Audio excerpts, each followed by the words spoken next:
Ain't no capping in my logic, this that real tall vibe. From the south where the grind don't die, we survive. Mind sharp, money right, truth be the topic. Welcome to the game, this unfiltered logic. Ain't no sugarcoating here, just truth in the topic. Speak facts, not feelings, that's unfiltered logic. Pain made the hustle made profit. I learned from the struggle, now I profit off logic.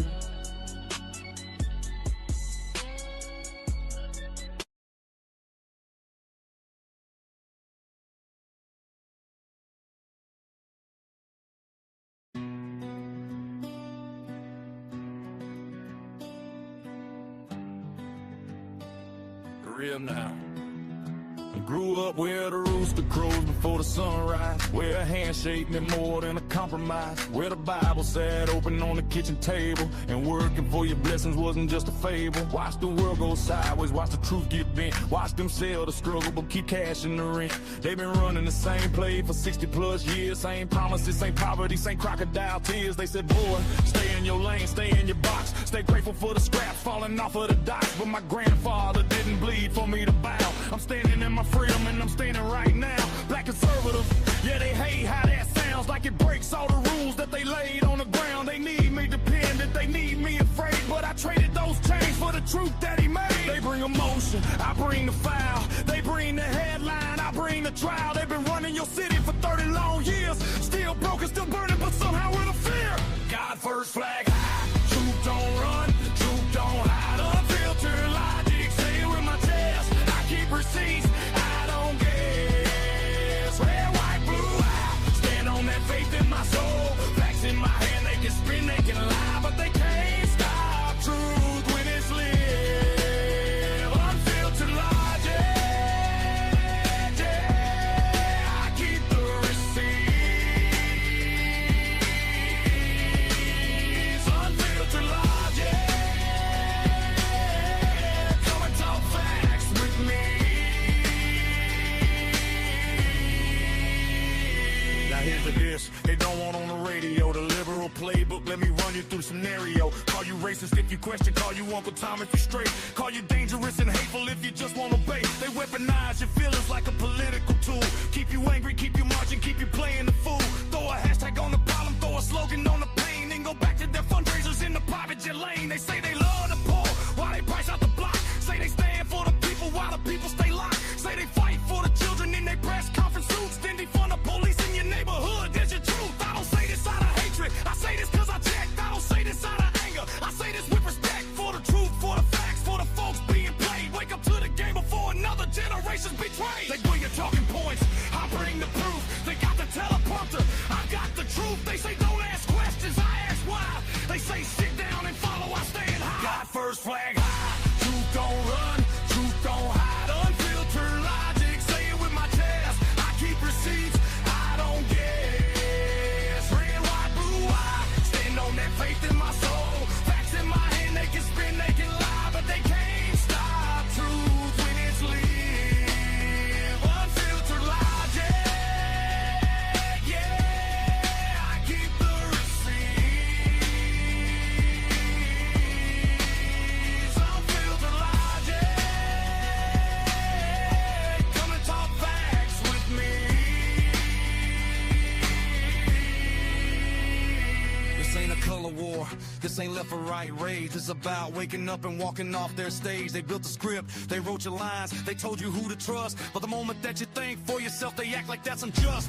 God over government, always has been truth over trends. That's how we win. Faith over fear, that's the foundation. Facts over feelings, that's the nation. They told me think one way, vote one way, stay one way or else. But I read the history, I check the numbers, I prayed on the answers, and I woke up from the slumber. I'm not their mascot, I'm not their mouthpiece, I'm not their token. I am free, standing on trends, standing on facts.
How's it going, Dr. King? Blessings, sir. How are you? Oh, everything's great. Everything's great. Glad to have you today. So Dr. King, first of all, welcome to the show. I appreciate you taking the time out today, to come and talk with us.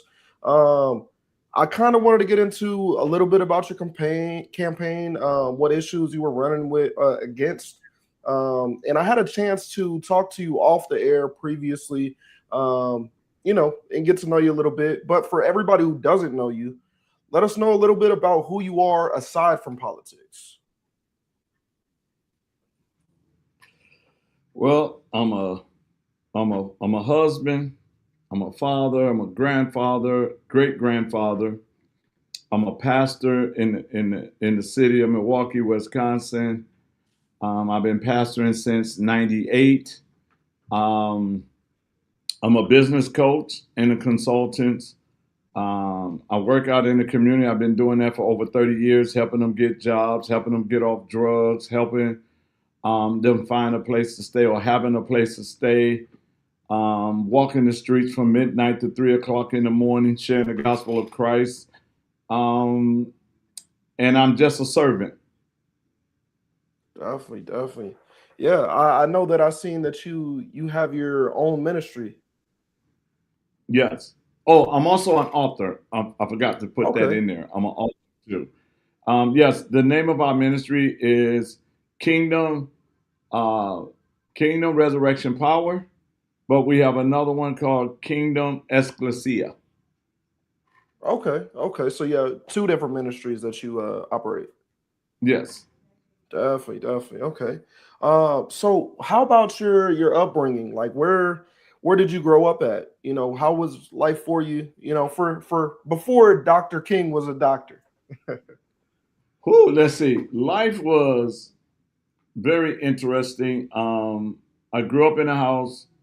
My mom and dad got divorced. My mom sitting there raising six boys and one girl. I learned my servanthood from my mom because she would let any and everybody stay with us.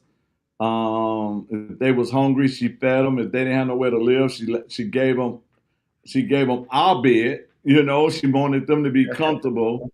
Um, and she loved on people, and she always told us, "There's nobody better than you, and you is not better than nobody."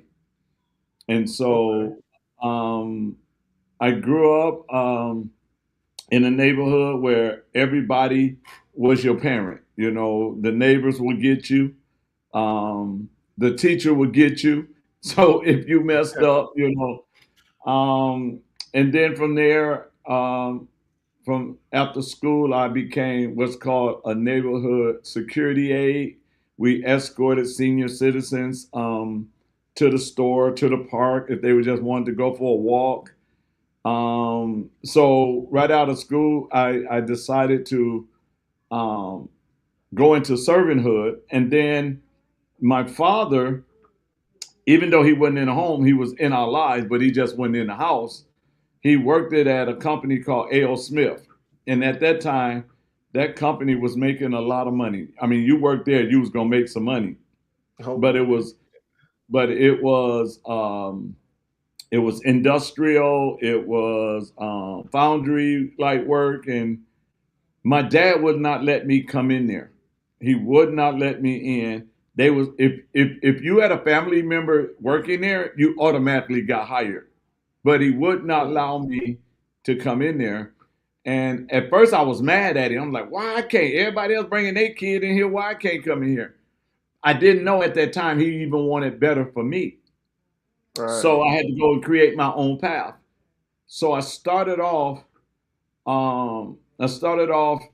as a dishwasher at a restaurant, became a cook and a baker by trade, and began to manage $1 million restaurants. And then I started working for $1 million companies, and my job was to go in and fix whatever was wrong. So um, if nothing needed to be fixed, I was bored, so I would transfer. But I needed to go in and fix things, and I've been doing that ever since. Definitely, definitely. So kind of, is it more of damage control, or would you say more proactive behavior? Damage control is my specialty, and I like to say it. I'm like Joe Clark on the movie Lean on Me. Okay, You might not like the way I do it, but you'll love the results. definitely, definitely. So that kind of leads me into asking what got you inspired to actually want to dedicate your path to serving others in politics, at least. I know you were already serving others in your neighborhood, but in a different way, right? Yes. Ministry is a lot different than being a politician. What kind of got you to want to even make that shift over and say, not necessarily that you're leaving the ministries behind, but stepping into a new role? Well, all I can say, it was God, because I was sitting in my office at the church, and God told me to study government, and I studied government. Now, mind you, I was a number man. I love numbers. I can be half asleep and show you where they stealing money, or where they lying when it comes to numbers, because I was a number man. But God told me study the government, and I studied government from the beginning of this country. Um, and then I found out while I was studying government that at one time I was offered the oldest Baptist church in Savannah, Georgia, which was also part of history. Uh, and I didn't realize it at the time, because the history they gave us in school wasn't real history. So I had to study history, and I realized that a couple of things. One, God was the center of government. That's why when they signed papers, they would say, "In the day of our Lord and Savior Jesus Christ." So they Yeah. kept God at the center, and then we traded God for money, right? And then they Mhm. started using taxation without representation, even though that was in the 27 grievance, but that wasn't the top 10. And so I started really paying attention to government, and I started to see how government operate. And then I ended up saying, you know what? There's a problem. And I was taught, if you come up with the problem, I charge you with the solution. And that's when Okay. I got into politics in 2008. Okay. So you started around 2008. That was a big time. You had the Yep. housing market crash. You had Obama just got elected. I'm sure that was Yep. a whole big commotion going on just in politics in general. And at that time, were you going to run for Democrat or Republican? Well, when I first ran in 2008, I was green. I didn't know really nothing. But what I did notice, that in Milwaukee, it was a Democrat win all primary. It was no Republicans in 2008 trying to run. Even though the sheriff was a conservative, he wouldn't run as a Republican. He ran as a Democrat. Mm, So what ended up happening, I jumped in a Democrat primary, because before God told me to study government, I really wasn't into politics at all. So I yeah. jumped in a Democrat primary, and they had a form, and I'm in this form, and they asked me a question about what would you do to make the district better. And I said, I would do whatever it takes, even if I got to work with somebody on the other side. And the moderator, now this is what blew my mind. The moderator jumped up and said, "You're a fake Democrat. We don't cross over." Man, yeah, I thought that was So during that whole campaign, my bad. Go ahead. I didn't know. I thought you stopped right there. My bad. Go ahead. oh, I'm sorry. No, during that campaign, they put out there's a fake Democrat in the race. So they got everybody uh, to vote for the um, the incumbent at the time, and so he won. But in the process of that, after he won, I met some people and they wanted me to go to an event, and I went to an event, and those people was talking the way I was talking, and Okay. that's when I started hearing people saying, "Oh, you're not a liberal, you're a conservative," and I'm like, "No, that's my upbringing. You're not going to put me in a box. I was Right. raised like that, you know." Yeah. Uh, we was raised, don't waste money. We was raised, if you make that, my mother used to tell all her sons, you make that baby, you're gonna raise that baby. You Amen. know, Yeah. so all my values came from my house. It came from home. It did not come from a political party. So when they was like, "Oh, well, you're one of us," I'm me. Yeah. Yeah. And that's how I got started.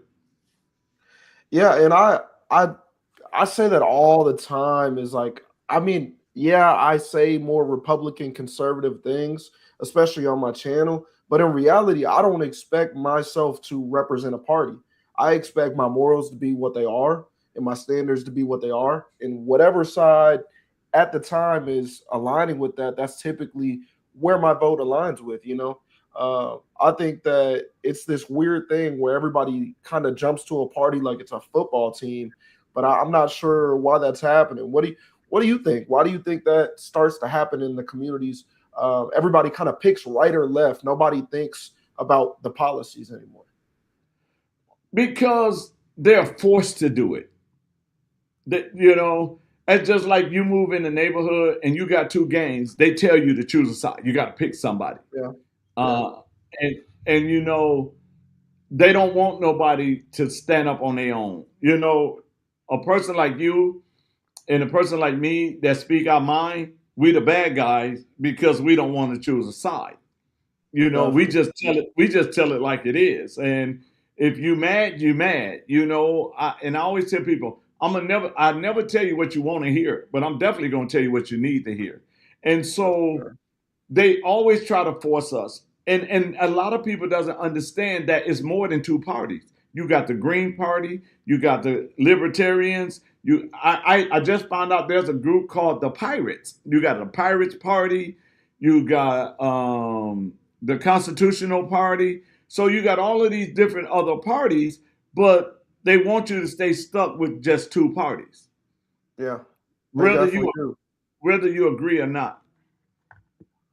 Yeah, that's definitely true. They definitely get very upset if you even seem as if you switch up a little bit here and there. If you have a difference in opinion, you see it all the time.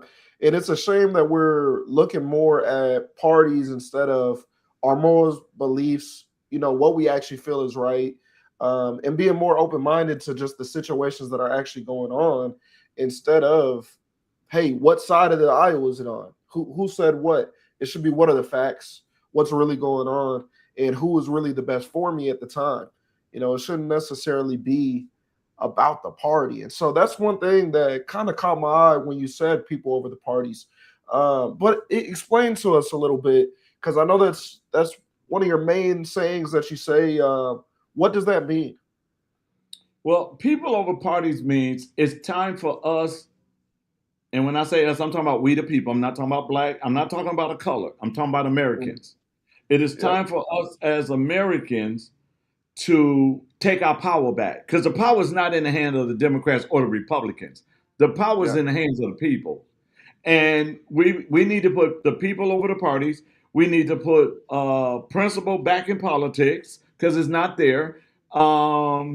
If you're a nice guy and you want to run, they tell you to run on one side or the other. And if you do and you're not like them, then they'll eat you. I call both parties hyenas, because if you Yeah. don't go along, they'll eat you. And Yep. so the people over the party saying, we don't have to go left or right. We don't have to drink the blue Kool-Aid or the red Kool-Aid. Let's drink some purple Kool-Aid. Let's drink some Kool-Aid that's going to bring us together. Let's not do finger pointing. Let's come up with some solutions. If we're not careful, our nation is going to be taken from the inside, because they got us fighting each other that we're not even paying attention what's really going on in our nation. you know. So for me, I try to bring people to the middle. I said, meet me in the middle and have a mind to work, have a mind to come Yeah, together, because our children's future is at stake. You got definitely. you got people on the right who want their children to have a great education. You got people on the left who want their children to have great education. Okay, so let's sit down and create an education that is going to be great for all children, right? Definitely. You got business owners on the right that want their business to prosper and they don't want government in their hands, and you got business owners on the left that want their business to prosper and don't want the government. So what do? We both want our business to thrive. Let's sit down and come up with a solution. Let's not point fingers, because the finger pointing only come during election time. You ever notice that? Yeah. Well, I'd say in the past it seems that that's definitely accurate, but it seems like now it's a different world now. Well, right now, it all depends on the agenda. But if you pay attention to the election, you'll have, it doesn't matter who's in charge. If the Democrats in charge, and like let's say Wisconsin, Democrats is in charge of Wisconsin, and what I mean by that is we got a Democrat governor. Mhm. That Democrat governor is in charge. He can veto some stuff, right? Right, So right. you got Republicans know he's going to veto it, so they'll do all that work, try to pass a bill and get it passed, and then it goes to the governor and he veto it. So the Republicans can say, "Well, I tried to help you, but he vetoed it." But you knew he was going to veto it. And when we had a Mm, Republican governor, the Democrats did the same thing. They wrote all these bills, and all of a sudden they got vetoed. And they said, "Well, we was trying, but them Republicans won't let us. They won't let us do nothing for you." I say those games should be over. I yeah. think we need a independent governor in Wisconsin. And I'm gonna tell you why we need an independent governor, but I got to ask you a question first. All right? Okay. I know you're a Dallas Cowboy fan, right? America's team. Okay, I argue that later with you because I'm a but but when the Dallas Cowboys is playing, how many teams is on the field? Two, of course. You sure? Well, unless you add in the refs as a third team. That's it. That's it. You have Dallas, which is the home team. You got the Redskins, which is a visiting team, and then you got the referee. And the referee job is to govern according to the NFL rules. No matter Mhm. what team they like, they're supposed to govern with integrity with the NFL rules. And Right. if they govern with the rules, we're going to have a good game, right? Definitely. So you got Democrats and you got Republicans. If you have an independent governor, guess what? Now they got to go by the rules of what? Of the Constitution. Not the Mhm. Republican rules, not the Democrat rules, but the rules that have already been set with the United States Constitution and the Wisconsin Constitution. That makes life better for everybody. Yeah. Yeah, I would agree to that. If we could actually stick to the actual true constitution, I will say on both sides you get it. You get people abuse their power and their just ability to manipulate what they're actually doing as far as protecting the constitution. It seems that none of them are really there for the constitution. You get gun rights on one side, on the other side you get flock cameras. It doesn't seem like Oh, you know don't even get me started with that. I was saying so, and I'm in Texas, so I think we were talking about this before. We're one of the states that get we have one of the biggest contracts for flock cameras down here in Texas, and that's something that really bothers me about the Republican side or the right wing. Now, I can go down a list of things that bother me about the left, but that's not what we're here for. But what I do want to know is, being an independent, you don't hear many independents who, just often you don't hear a lot of them get to speak on exactly what it is that they're running on. It's kind of more about being away from the parties. But what is it that makes you kind of stand out? What is it, something that you're running on that you really want to make a change of that will make you stand out? Well, for one, I'm running on solutions, not finger pointing. and I'm running on truth. I'm letting people know both sides lied to you. Both sides have not done anything to make your life a lot better. And all they do is point fingers. I'm looking at solutions. For example, a lot of people don't understand, but I'm for in Wisconsin. I'm for school choice and charter schools. But I'm for, and once I'm governor, I'm going to put in place the dollar follow the child. And the reason the dollar needs to follow the child is in Wisconsin, every third Friday in September, they do the count. And that's how you get your money. Right. So what end up happening is this. A charter school or a choice school can take that kid all the way up until that third Friday. But by the time you get to the fourth or the fifth Friday, if that child break a rule at that school, they kick the kid out. Now that kid has to go to MPS, but that money stay there. So what they're doing is we got the money, we don't need the kid now. But if the dollar follow the child, now they're going to be more patient, more long suffering. They're going to make sure they got counselors in there if they need counselors, because if they kick the kid out, they kick out the money. Yeah, yeah. And that's how it should be. I definitely agree with that. That's always good to hear because our education matters. Like even for me, I have 4 kids, and I don't necessarily, in my own city, I don't like the public schools. And I want to be able to decide what school, be able to do the research, which we can here in Texas, or at least in my county, man. I'm not sure how open that is in Texas, but that's something I always thought was important because it wasn't available a couple years ago, and being able to put my kid, one of my kids, they lost their teeth a little early. And so it was hard for them to speak. And so they got like the proper speech class, had nothing wrong with them, figured out how to, talk without rolling the tongue off your 2 front teeth. And perfect. But the school that he was at before, I couldn't get him in. So they couldn't get it together properly. So then we had to transfer him over. Big difference. But if you don't have that ability, and if the money's not following, then they don't care about you anyway. That's when you get holdups on transfers and everything else like that. So I think that's definitely something that is a important thing, especially whenever we're talking about looking after our youth. What is just a couple of the other things? I know that's one of your bigger things. What are I know you said it's people over the parties. You want to put obviously the youth and education first. How do you feel about let's say the economy there? How's the economy going? What can you do to improve it?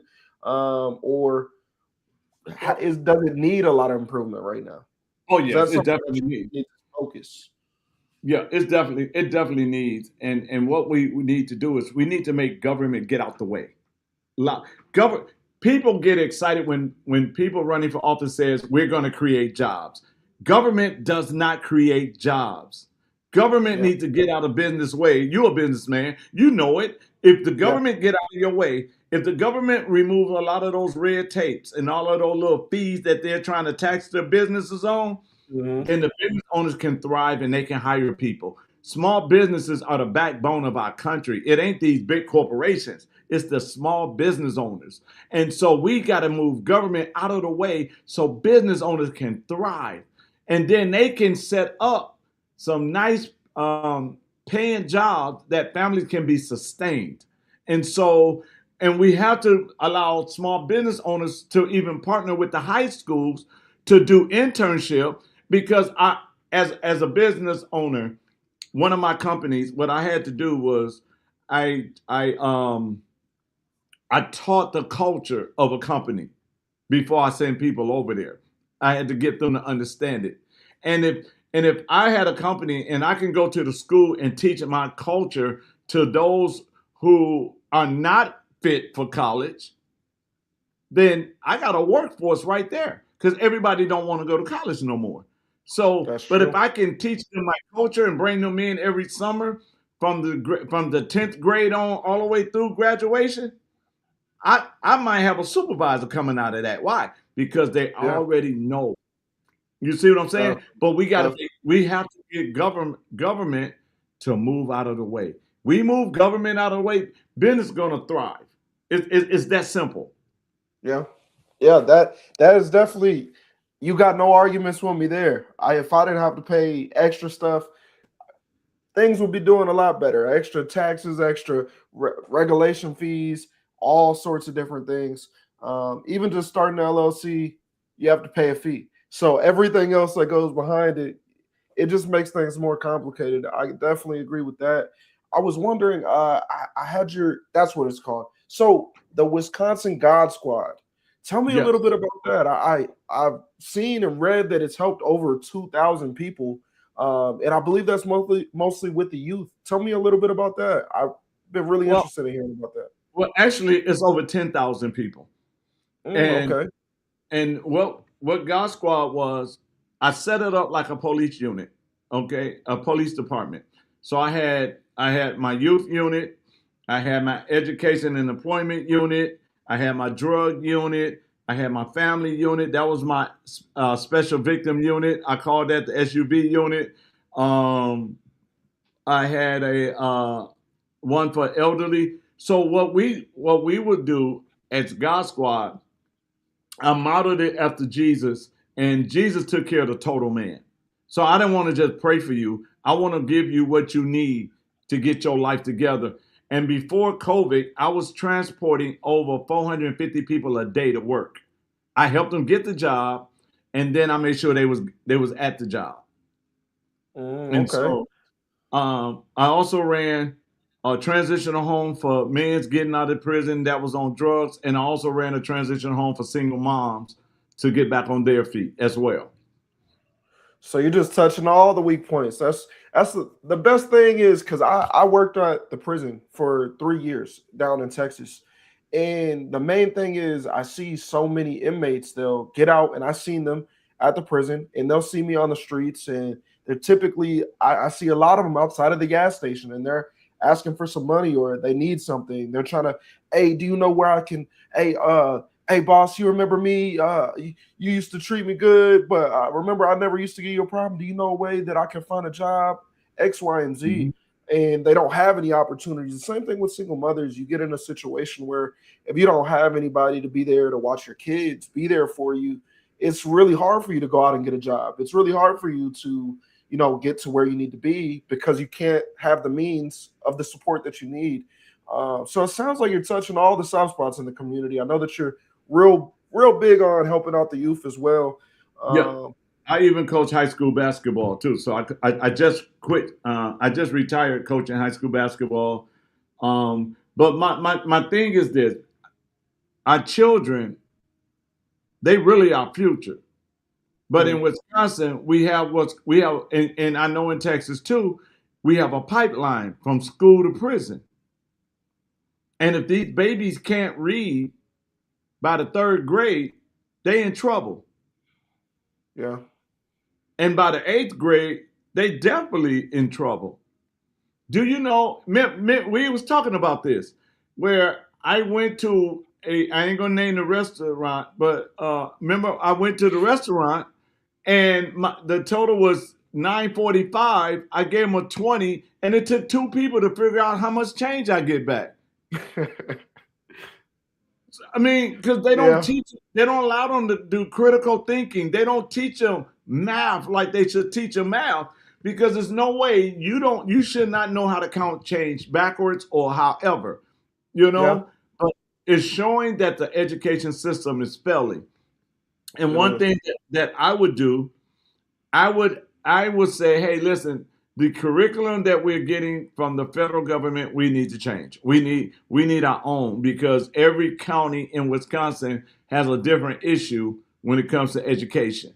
And we got to be able to give them what they need so our children can compete with anybody in the world. Because Definitely.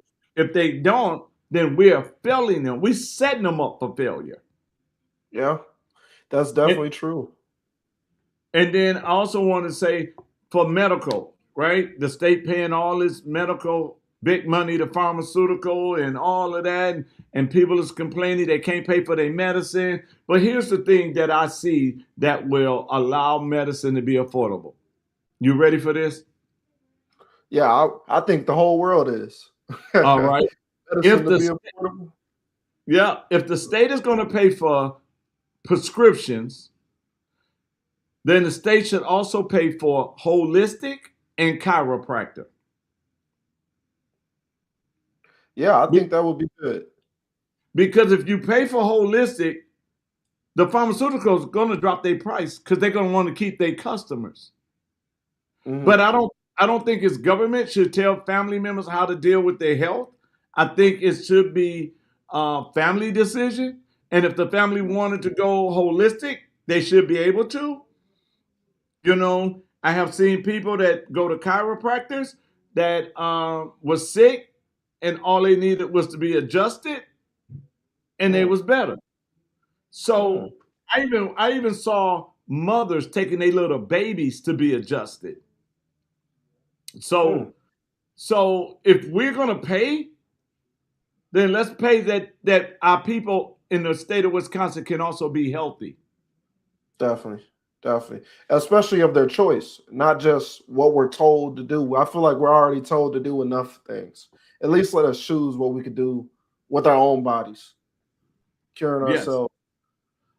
So I also wanted to ask you, I know you have your ministries. How big is your communion? My ministry reaches across Wisconsin, Mississippi, Georgia, couple of people in Texas. It travels all over. So it's not just planted here in Milwaukee. Okay.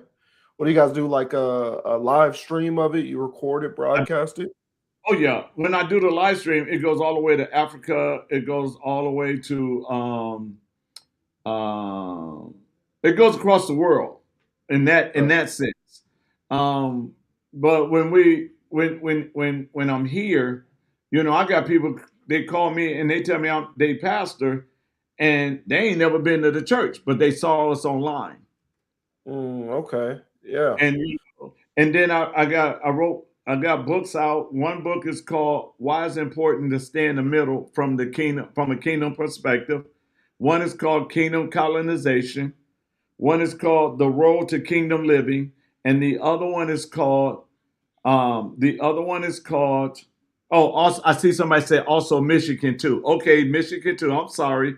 Let me actually pull them up right here for you, so we can have them up here. You can keep talking. I was just saying I'm gonna pull up the comments right there at the bottom. So we can see. And the other one is called Taking My Mountain.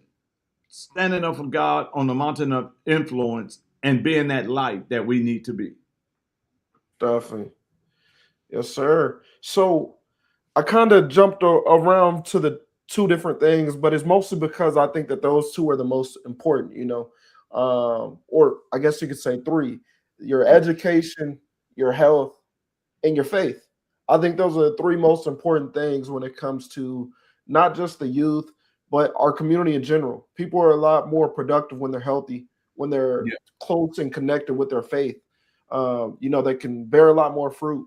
And when they're properly educated in the right ways to where we're actually guiding ourselves in the right direction instead of going around in circles over and over.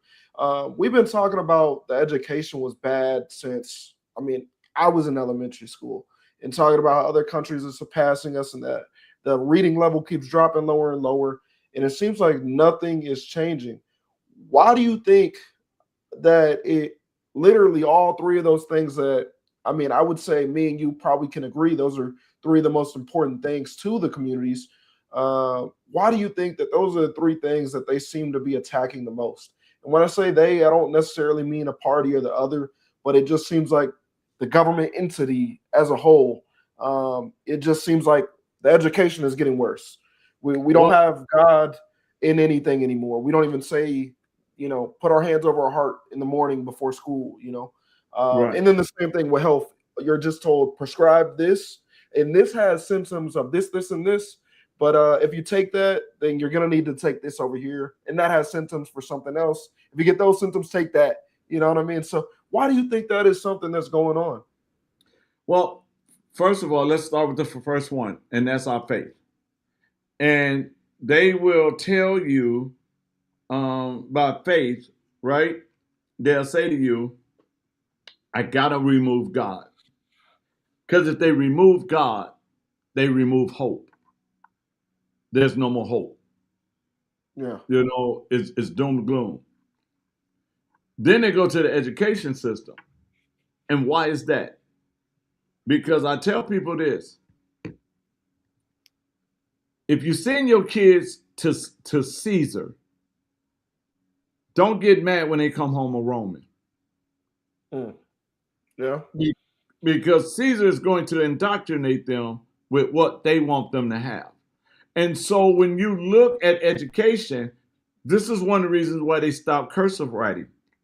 Because if they taught our children how to write and read in cursive, they can read history. Yeah. Yeah, they stopped teaching it right after, like, so my grade level, I think you learned it in fourth grade, third grade or something. And I remember the very next year they stopped teaching it, at least in the state of Texas. So it's definitely more and more things that it seems that they're taking away from our education system. Nothing that they seem to be adding other than tablets instead of reading books. And it's like this. If I can stop you, well, I'll say it the way James Madison said it. James Madison said, knowledge will always govern ignorance. If I can keep the information from you, I can govern you. If I take that, because knowledge is nothing but information. If I don't give you the information, right? If I don't never give it to you, I can govern you.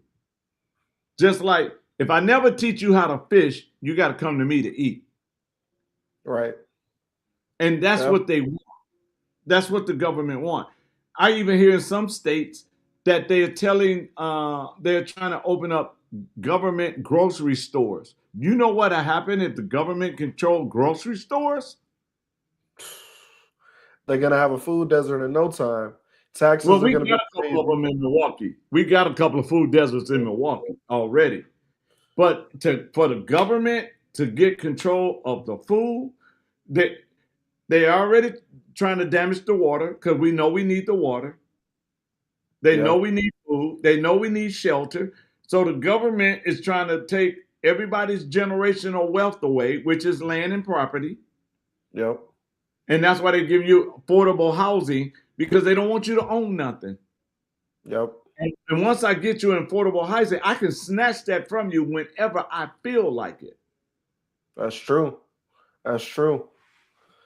And it seems like it's going even more like that even in Texas. We have a lot of land, and that's something that a lot of people don't feel too good about down here. Do you guys have a lot of land out there in Wisconsin that's just open for farmland and things like that? Are they swapping out a lot of that for apartment complexes like they're trying to do here? Well, they're trying to swap it for apartments, but they're also trying to swap it up. I mean, gather it all up for data centers, which would damage the water, damage the forestry. I believe that we just have to open up our eyes and say, hey, wait, whoa, what's going on? That we got to protect our family farmers, that they'll be able to pass it down to the next generation. We got to stop here in Wisconsin. We got to stop letting people that don't live in Wisconsin buy up all our land. We got to stop them from buying up all our houses, and then they become slumlords because they don't live here. But they taking all of the resources from here to wherever they live. So we gotta cut back on allowing outsiders to buy up everything. Yeah. That's always the key, is keeping it within and building within. What do you think that you can do to prevent like you mentioned data centers? we all think in general, data centers are just going to be a terrible thing all over the nation. In Wisconsin, you've already mentioned that that's something that you don't want around. What is your plan to kind of keep that away? Do you have a plan? Have you thought about that yet? Well, see, and that's the beauty part about it. It's not my plan, it's the people's plan. I work for the people.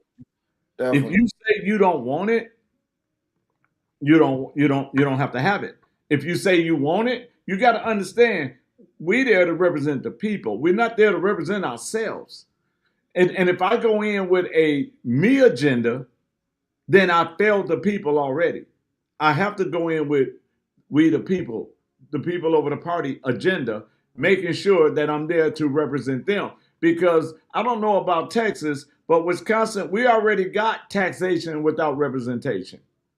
Mm-hmm. And Yeah. so, so we need someone that's going to really represent us. And the thing about it is, we got to put an end to the lie. And the lie is your family member that's on the other side is not your enemy. There you You go. know, you got to be able to understand that y'all just see it differently. There you go. I That's might all. want I might want to go to Texas, and my uncle might want to go to Texas. I want to drive. He want to fly. So now we're not going to speak to each other because one of us flew and one of us drove. Yeah. It That's doesn't how they make think it sense. should be. Yeah, Yeah. but you got we but what we forgot was God gave all of us a free will to do and make the decisions that we feel at that time, whether it align with God or not. We have the right for that decision, and so I like to tell people this: whatever decision you make, I hope you're willing to answer to it later because you're going to answer to it. Um, but it's not my job to suppress you or to force you to do something you don't really want to do. Yeah. Just like Definitely. when just like when COVID was out. Oh yeah. Now, and I gotta say this because this is the most funniest thing, and it's funny because again we don't think right. The same people that hollered "My body, my choice" when it came to abortion didn't believe in Mhm. "My body, my choice" when it came to the vaccine. You preaching to the choir right now. I think So there's nobody in this chat who don't agree with that. so my thing is this. We tell these people we want your best interests. We lie to them and we'll say Mhm. your best interests. We really are looking for to do things the way it needs to be done, and we want to do it. So the people is running around hollering before COVID, "My body, my choice, my body, my choice." Then when COVID came, it was no more "my body, my choice." It was just force, force, force that people lost their jobs. They lost their livelihood Yeah. because they was not giving them no choice. So you "my body, my choice," but then you didn't give a choice. We had a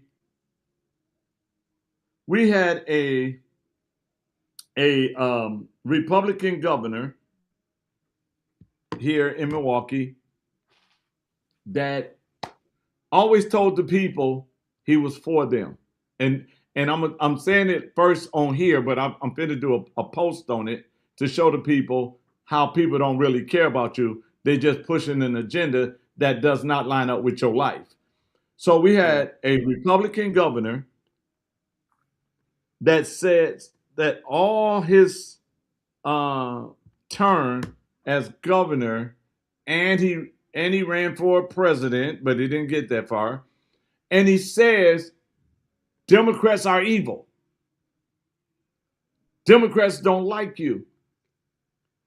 Then he turns around and make a commercial with now at the time he was the former governor.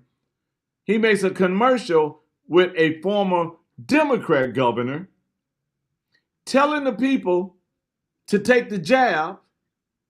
Oh man. Even when the jab didn't even know what when the jab didn't even know the side effects. So how are you telling people something is safe if you don't even know the side effects of what you're telling them to take? Now y'all friends, now y'all close, now y'all all of that in a bag of chips. Mm-hmm. And you playing with people's lives, telling them, I think all of us need to be vaccinated. Okay, what's the side effects of the shots? We don't know. So if you don't know, why would you want me to take something you don't even know the side effects? Right. It could be death. You don't know. It could be anything. My arm could fall off tomorrow morning. You know? Now let me show you how they play. I don't know about Texas. I'm only going to talk about Wisconsin, okay? Okay. So let me show you how they played us. They told us let me say this first. During COVID in 2020, I was traveling the state and I was speaking at rallies with frontline doctors and everything, and they were sharing some things and how to keep your family safe and all of that. But our elected officials told us it's deadly. Y'all got to stay away from one another. You know, you can't even go to hospital, see your loved ones. You can't go to nursing home, see your loved ones. You know, y'all stay separate.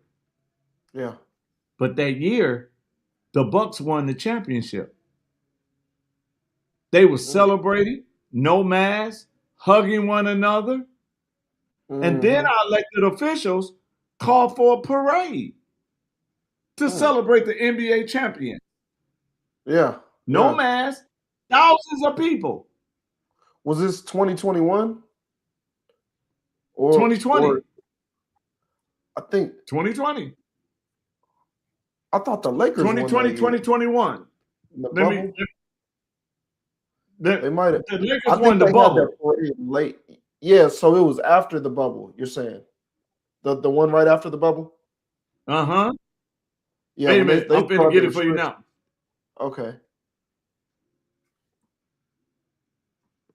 I forget. 2021, the Bucks won the championship. Yep, 2020. That's what I figured. Yep, and they were still COVID time. Yeah, they were pushing COVID. They were pushing the shots. They were telling you to separate. And they have a parade of thousands of people celebrating the Bucks winning the championship. Yeah. Now, 2 weeks after the excitement of the championship goes away, the elected officials get back on TV. They got back on TV with a mask on and say, wear your mask. And then they turn around and take it off when they get off the... That's how it works. As soon as the camera's off. Yep. That's exactly how it worked. Yeah, I actually I have my own fair share of experiences with the COVID, and I didn't think it was what they said it was. I thought it was a way for them to control us and to see if they can. And like they said from the beginning, there was rumors that it was a lab-grown virus. And I said that from the beginning that it wasn't what it was. It's like a lab-grown flu, all different things. People told me, no, it's going to kill you. It's going to kill you. I was working at the prison at the time. And, inmates aren't going to wear their masks. They don't care how many times you ask them nicely. They don't care. Right. They're not there because they follow rules. They're there because they break them. And mind you, I'm wearing a stab-proof vest. I'm in maximum security. It's super hot. I take my mask off a lot of times. They had me escort 300 inmates that I had no clue at the time, but they were actually all tested positive of COVID. I escorted them all over from one pod to the next, and I didn't catch any COVID. And once I found out later on in the shift that they all had COVID, I thought COVID was a hoax. I thought it was all fake. Because I was like, man, I was walking around, and when you escort them, you're holding them, you're touching them, you're right next to them. You can't, they're handcuffed. You can't let go of them. So it's not that we didn't get in close enough contact. We did. I was closer than you could be, why would I not get COVID? I felt like it was all a hoax. And I'm gonna show you how much of a hoax it was and what they did. If COVID was so bad, why didn't doctors die that was treating COVID patients? Yeah. I didn't hear much about that. I seen one story where I think they tried to make it seem like that, but I feel like they were saying everybody was dying from COVID. I had a grandmother. She lived in New York. She was 81 years old. She was just about to pass away anyway. We already knew she was getting older and sick. And soon as COVID sparked off, all of a sudden she got COVID, and that was what she passed from. When she passed away, we didn't know that she had COVID, but after she passed, we were told that she had COVID. Let me tell you what happened. There was a man in Florida, died from a motorcycle accident. The reporter that did the story on him dying on a motorcycle accident, they had him do a story on death on COVID. And do you know that man's name was on that list? Oh, I know. I 100% believe it. They used to come out every day. Oh, 1 million people died from COVID this week. And I'm like, how many people are in America? Like every couple of weeks is 10 million more. Like what is going on? But you know what? So COVID was so powerful that it wasn't that they made it seem like it was so powerful. But did you notice COVID was never powerful against Black Lives Matter when they was tearing up everything? Man, when they was marching, when they was marching in the street, when they was rioting the whole time, when they knocked down statues and all of that, there was no spike in COVID during that time. Right. Yeah. It was a couple. I mean, we were still going to the clubs here in Texas. So, I felt good every day, and, I had a good time. And during COVID, I was born in 2001. So I'm a year after. So if it started COVID started 2020. I was 19, 20. Yeah, I was having a good time during COVID. And I didn't get sick not once. 19, 20, 21. I was just fine and felt just good. Didn't get a sniffy nose. Matter of fact, I haven't gotten sick in years up until like earlier this year. I got the flu, but during COVID, I didn't get anything, not sniffles, nothing. Not until COVID completely vanishes, then I get sick. Right. Yeah, because everything was COVID then. You sneezed, it was COVID. Yep. And that's exactly how it worked. Yeah, but if I was governor during that time, one of the things that I would have done is put the truth out there and let families make their decision themselves. I would not put a mandate that you got to stay away from your loved ones. I would not.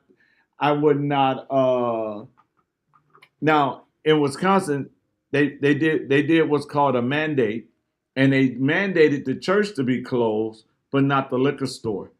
During the most crucial time, shouldn't the church be open for people to pray, people to get some encouraging words, people to have hope? But you want to shut the church down, but you want to leave the liquor stores open. Right. And there was lines in the liquor stores. Oh, yeah. They wasn't 6 feet apart either. So I definitely think that was something that was a major fault. They did it on purpose. They wanted to keep people out of the church. They wanted to keep people out of schools. They wanted the community to be, or the environment, the world, America, the citizens to be dumb. To take them out of school for 2 years and have them do it on Zoom, where they're literally doing it on a tablet or a computer. All the answers are on the internet. Why would we even? Why is that a thing? Why is that something that we go to? Just the different things that they would do, it just made no sense to me. But I kind of want to pivot a little bit, and I want to get into. So you're independent and you're a write-in ballot. Yes. Now that's it. Some would say that's two things kind of to overcome. And before I even really get into how do you feel that it is that you can overcome those things with those two things being against you, what is it for the people who don't know? What is a write-in ballot why is it that somebody becomes a write-in ballot instead of the primary? Well, in Wisconsin, independents don't have a primary period. They Okay. go all the way. They go all the way to November. But the write-in is not hard at all. And the reason I say that is how many times you went to the polls and you saw two names, you didn't like either one, but you wanted to vote, so you hit other and wrote probably your name in or somebody else's name in, right?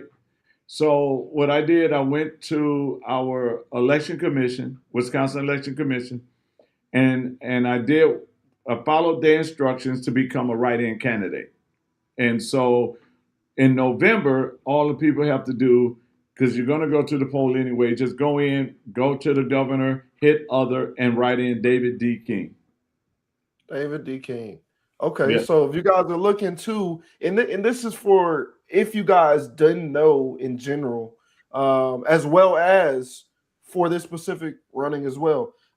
If when you guys are looking to vote for David D. King, make sure you check that other box and write it in. But if you are ever looking, because a lot of people they don't understand what a write-in ballot is.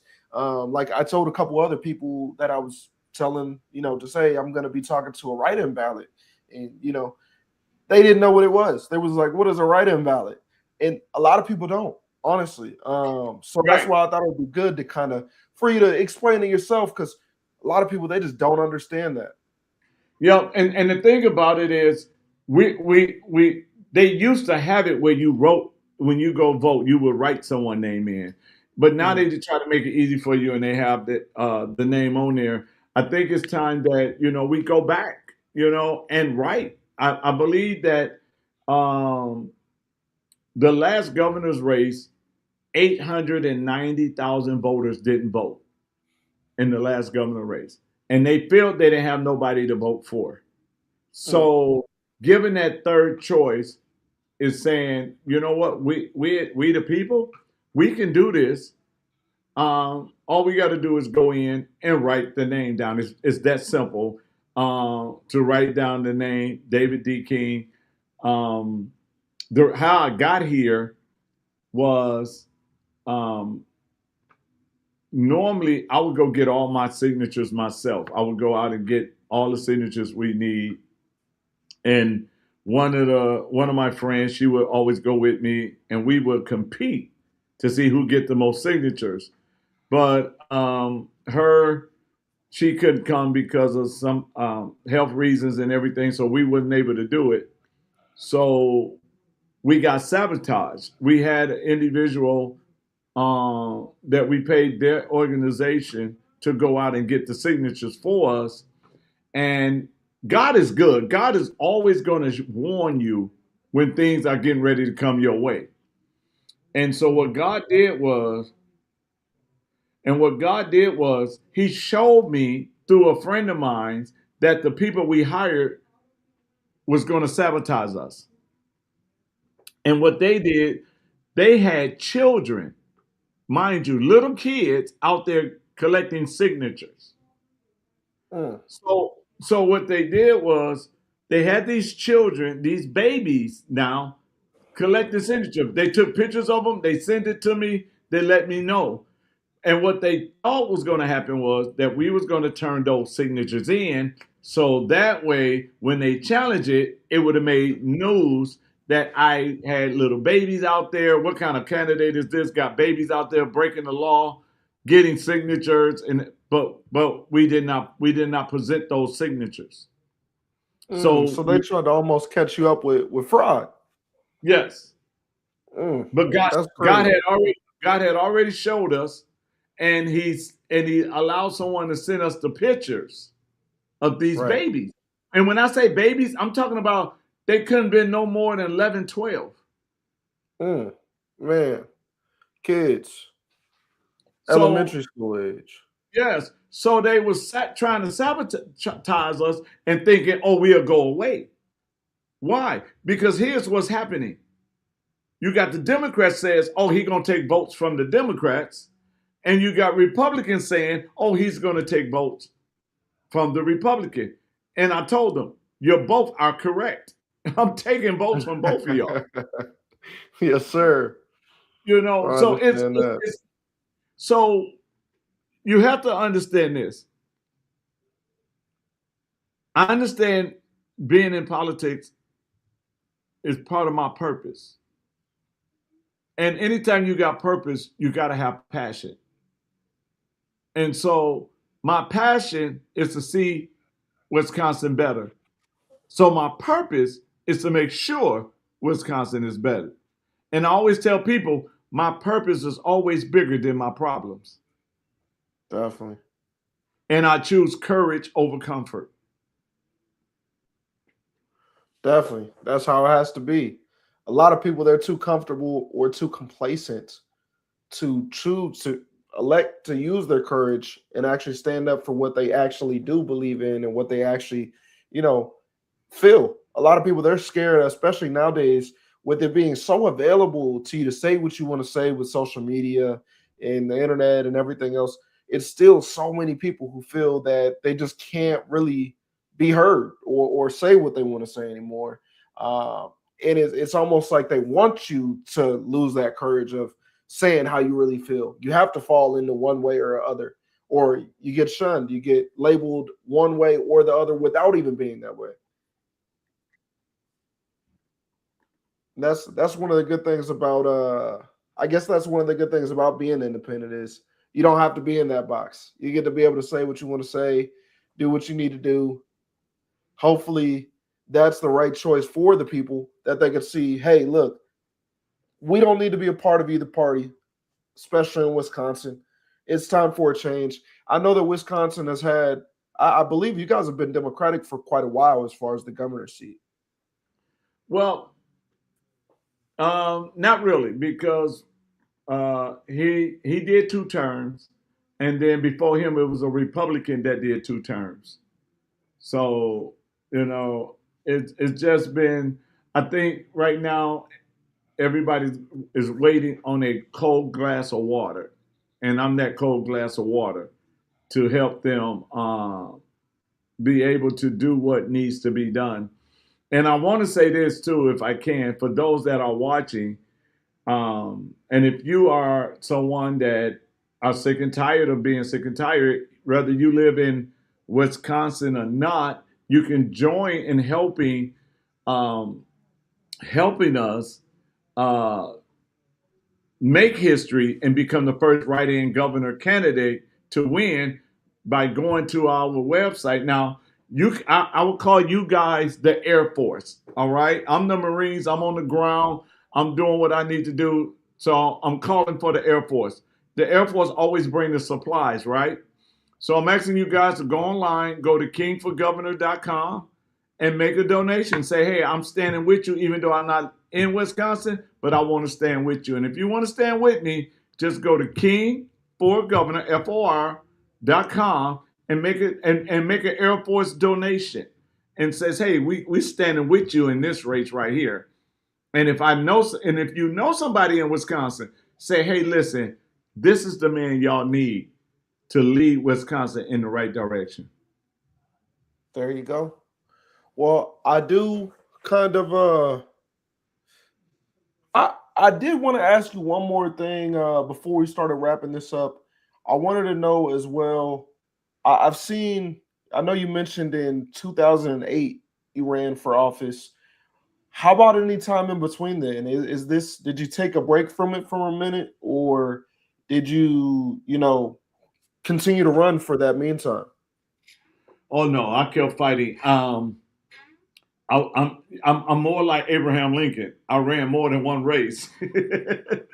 So 2010, I ran on the Republican side for Secretary of State. That election was stolen from me because it was a Republican landslide at the top of the ticket, and I'm the only one that didn't win. And it's funny that I didn't win because I had more votes than the Democrat governor candidate. Mm. And numbers don't lie. So it was some funny business going on because ain't nobody voting for a Secretary of State and not vote for the governor. You know what I mean? Right, right. Yeah. And my opponent ended up with 70,000 more votes than the governor did. and on the Democrat side. So how did he get 70,000 more votes than that? But the Republicans didn't say anything because they couldn't control me. So they rather keep a dead Democrat in that seat than a Republican they could not control. Yeah. All right. Yeah. In 22, I ran for lieutenant governor on the Republican ticket.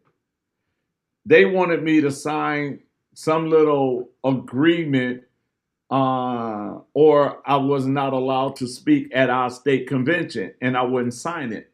So, I'm one of those people. You can't tell me how to live. You can't tell me what to do. I'm not a yes man. I'm going to be me, whether y'all like it or not.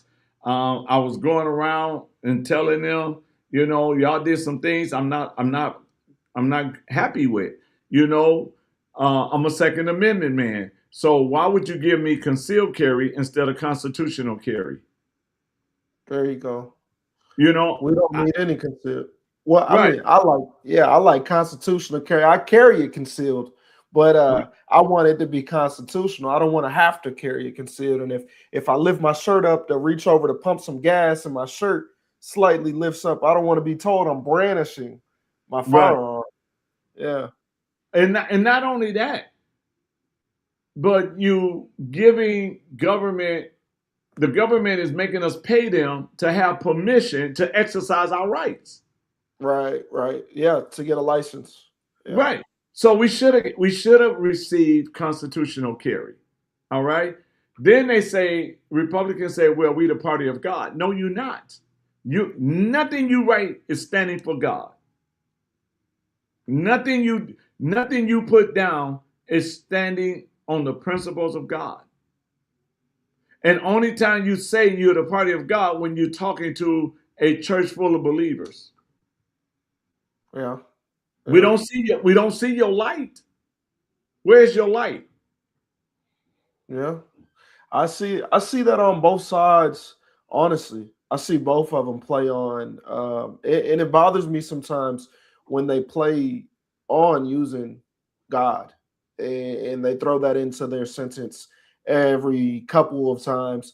And then you could tell that they don't bear any fruit.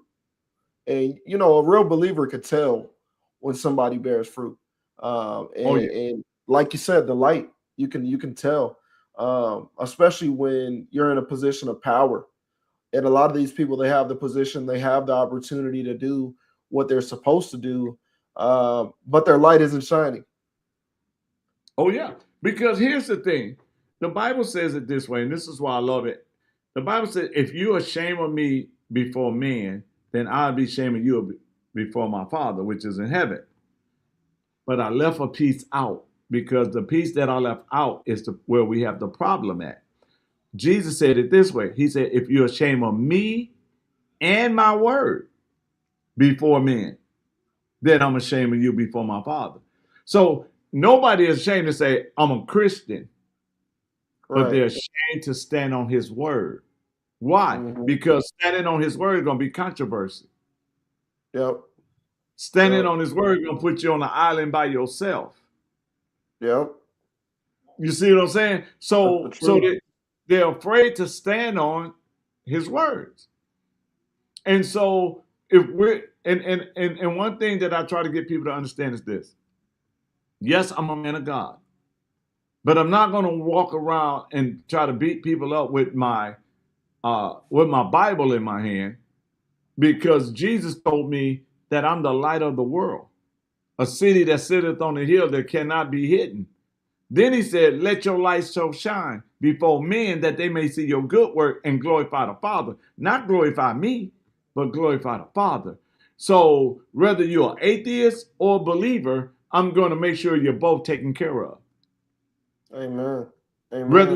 Whether you're a Democrat or a Republican, I'm going to be a governor for both. And I'm going to make sure the people are taken care of.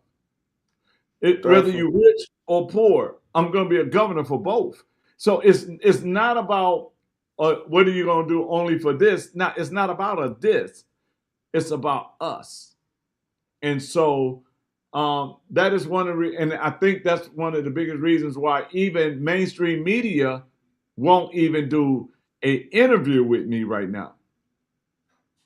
That is why conservative radio hosts that I even sat on platforms with, that I even spoke at tea parties with, would not even do an interview with me Yeah. because they want to keep it a two-party system. Yeah, yeah. They don't want anybody to come out and say that. And you don't get to see a lot of light get shined on independence, honestly, ever. Whenever you start to hear the races, you only hear about left and right. You never Right. hear the middle ground. They don't even mention it a lot of times, especially Exactly. whenever you get to the very large like presidential elections. You never hear about that. I can't think of who ran as an independent for the presidential term. Well, I remember a little bit of this election, but the previous election, I don't know who was running then. Uh, they don't ever talk about the independents. Right. But what I was wondering, with that being said, why is now the right time for you to, you know, really be able to get into a position to put people over the parties? Why is now the right time? Number one, there's no incumbent. It's an open seat. Number one. Okay. Number two, people are sick and tired of both parties telling them, this is your candidate. This is who we want you to support. Whether they, uh, they don't do it fair where you have a real primary and then the people choose. The party chooses for you. And if the party chooses for you, then the party is still controlling you instead of you controlling the party. And so there's people on both sides of the aisle that's sick and tired of this. They sick and tired of the lies. They sick and tired of the mess, and nothing gets done. Yeah. Nothing gets done. I tell them the most powerful thing that we can ever do for Wisconsin is have an independent governor that is not owned by special interest groups, that is not owned by a party, but can govern and govern right. And this is why it's the best time. If there was not a third choice, a lot of people wouldn't even go to the poll. Yeah. Yeah. I know it's starting to seem that way in a lot of places. It seems that a lot of places is no real option. It's it's something that you're starting to see a lot more too of people sitting in the middle lately, especially with Trump being the president. You know, you have a lot of people who were there was with Trump a lot when he first got elected, and even some of my close friends and family, they were pro-Trump. And then now, with a lot of the things that are going on, they maybe don't like exactly how he's going about things, why he's doing it, how he's doing it. And you do hear a lot of people nowadays will claim to be independent, even people who were Democrats. Even and what I've seen a lot lately is, and I used to make it almost like a joke. I used to say, independent just means you really favor one party or another, but you just don't want to be part of the team. And I'll kind of make it a joke, but a lot of times you really do have more beliefs of one side or the other, but they just take it too far. And it's like, well, I can't go with what you're saying on that. That's crazy. I agree that people should have, let's say the Democrats, they do agree. You might agree that people should have different types of benefits, Social Security, welfare, food stamps. You might agree with that, but you might not agree with transgenderism being pushed out into the schools.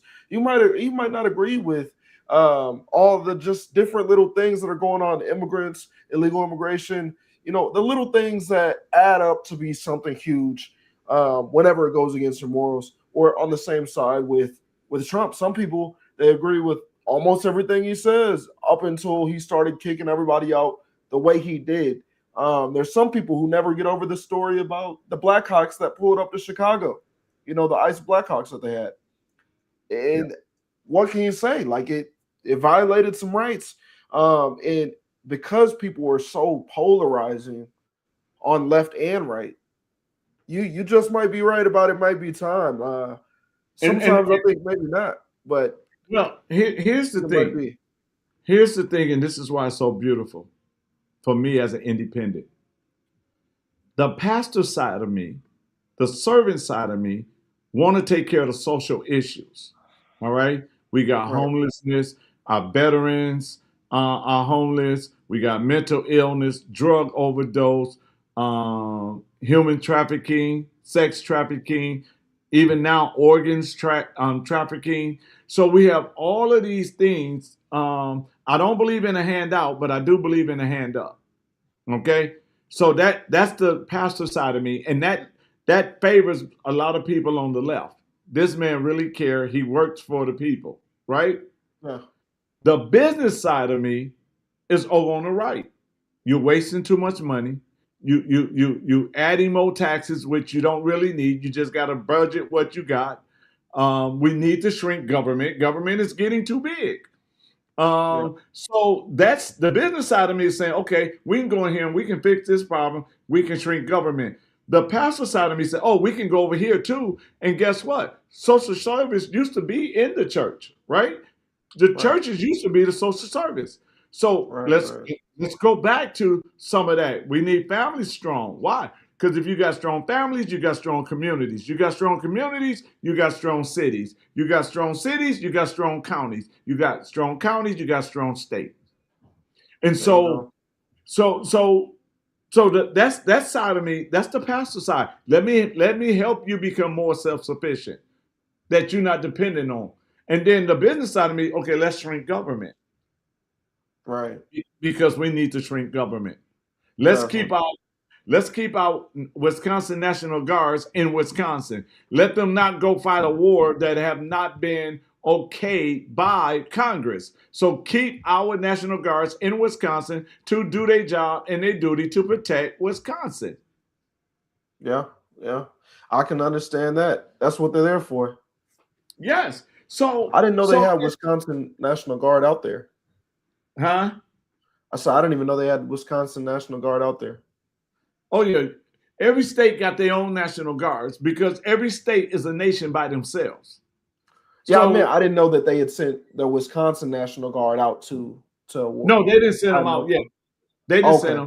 them. But what I'm saying is because that's another thing that's going on. A lot of people is upset talking about defend our guards, keep our guards, and I think it's going national now. They're saying defend our guards. Do not allow our National Guards to leave the Right. homeland and go.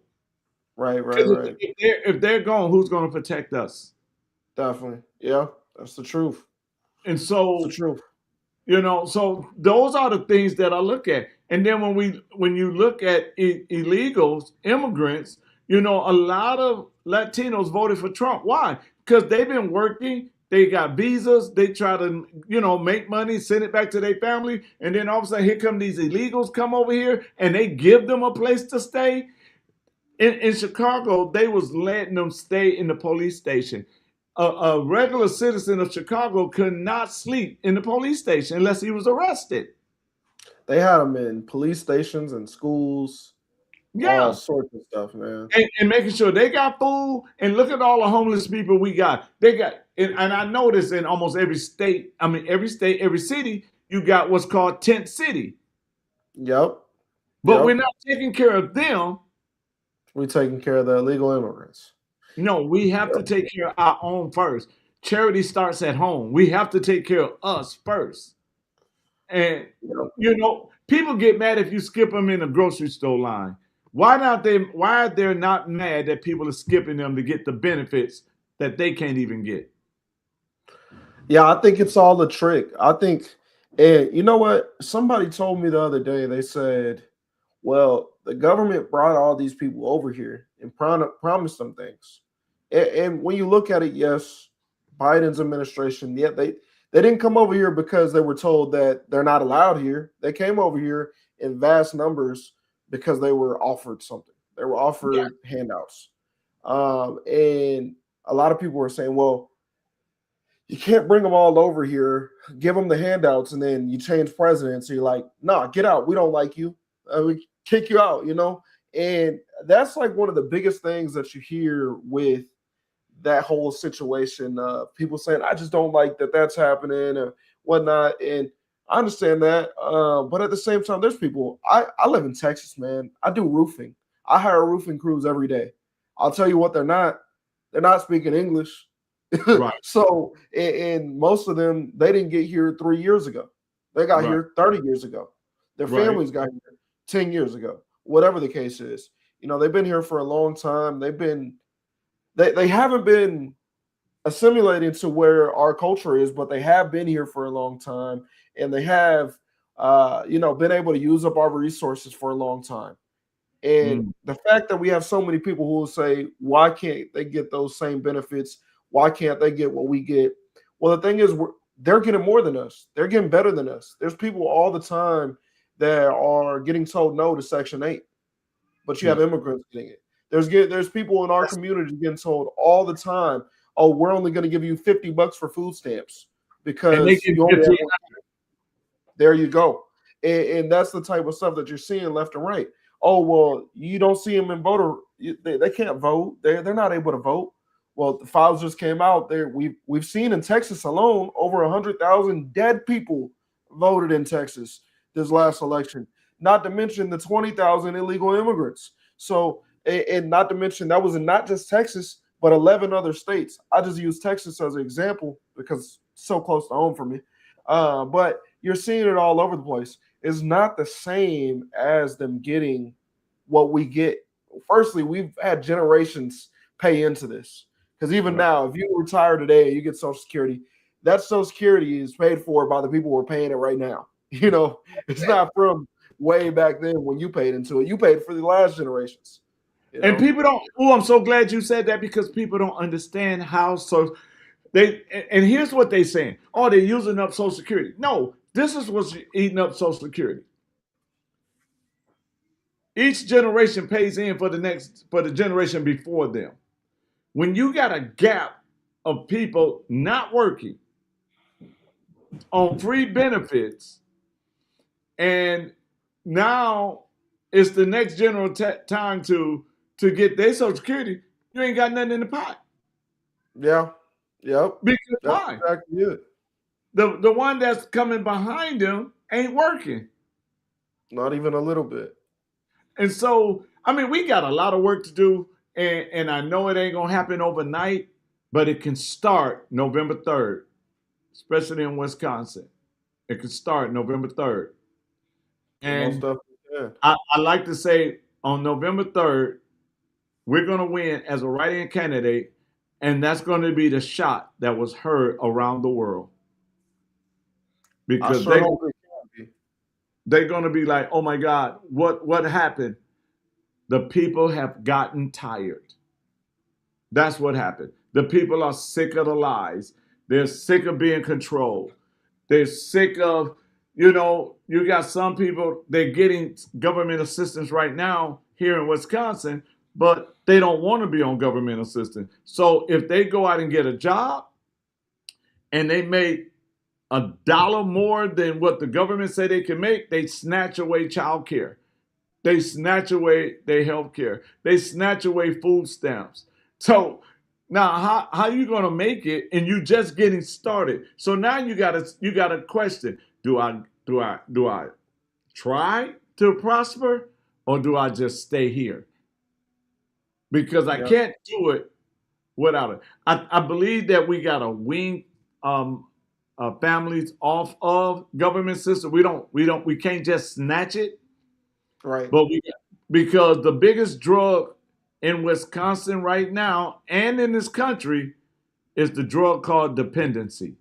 They depend on the government. And so we got to wean them off this drug and let them know you can have a better life. Yeah. Yeah, way better. Yes. Now, so that all brings me into, I'm getting ready to close up with you here. It's been a great conversation, but I do want to ask you these two questions before we get off here. So if you're elected as the governor of Wisconsin, what are the first 3 priorities that you're going to tackle on day one? Day one, 3 priorities. I'm going to call an emergency meeting with legislators and say, listen, we got to stop this property tax. Right now, our governor signed it that property taxes will go up for the next 400 years. So we need to first of all put a freeze on property tax, but we also got to put a freeze on on appraisals too, because if we only freeze property taxes and every year your appraise goes up, by the time the freeze is over, now you got to pay all of that money, right? So we need to freeze it, and while we're freezing it, we need to look at our schools in every department to make sure that they are not wasting money. All right. Okay. The next thing I want to do is that I want to make sure that um, every senior in Wisconsin that got in trouble when they was in their 20s, but never got in trouble again, get a pardon. And I'm gonna tell you why. A senior that never got back in trouble but still have that felony can't get no housing because of the felony. Yeah. So we need to release them so they can have a place to live. Right. Right. I agree with that. And so I want to make sure that what we do, we're doing it in a way, because we're going to audit every department. We're going to audit our election commission to make sure all the dead voters is off the roll. Right. We got to get like you say, dead people ain't got no business voting, so we got to get them off the roll. Got to. We got to make sure this off the roll. We got to make sure that we sit down and find out, if we untie teachers' hand, what do you need to really be successful and allow our children to be taught? Because it can't be money. Everybody says, well, it's money, money, money. No, it's not money. What do you need? What's holding your hand that telling you, no, you can't do that, or no, you can't do that? Because here's the thing. If we don't fix the education system, the prison system the mouth of the prison system is going to open wide. Most definitely. And so we have to look at what can we do to make it better. Those flop cameras, oh my God, they gone. They gone. What do we need that for? You know, if you mention the flock cameras being gone again, I'm gonna tell you need to come run for Texas. If we get too deep in on that, I'm gonna be writing out, getting a petition going to swap you out for our governor in Texas. Hey, I'll come too. But I mean, come on now. We have to start to look at giving back the freedom and the rights that was taken little by government from us, so we can breathe. We need the government off our neck, right, so we can breathe. And how, and this is the part I love the most. Every department we're going to go through, but you also got to understand,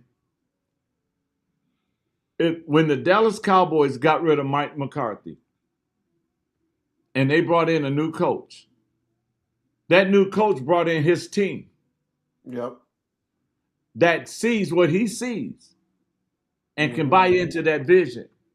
And that's something that we need.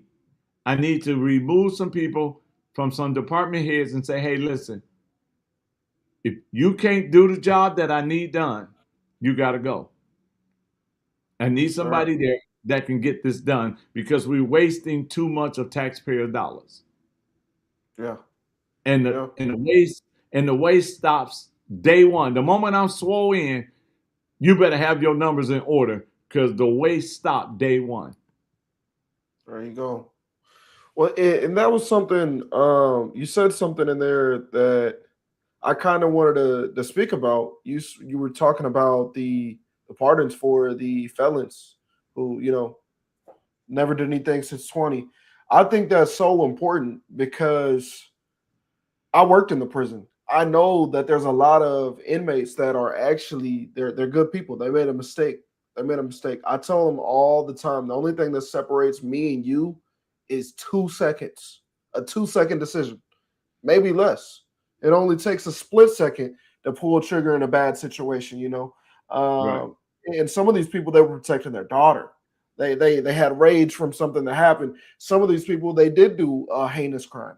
You know, I even bumped into some of the crazies out there. You know, I worked in mental health unit for a short period of time too. You know, so I've seen some of the crazy ones, but there's also some really good ones, and there's no hope for them after.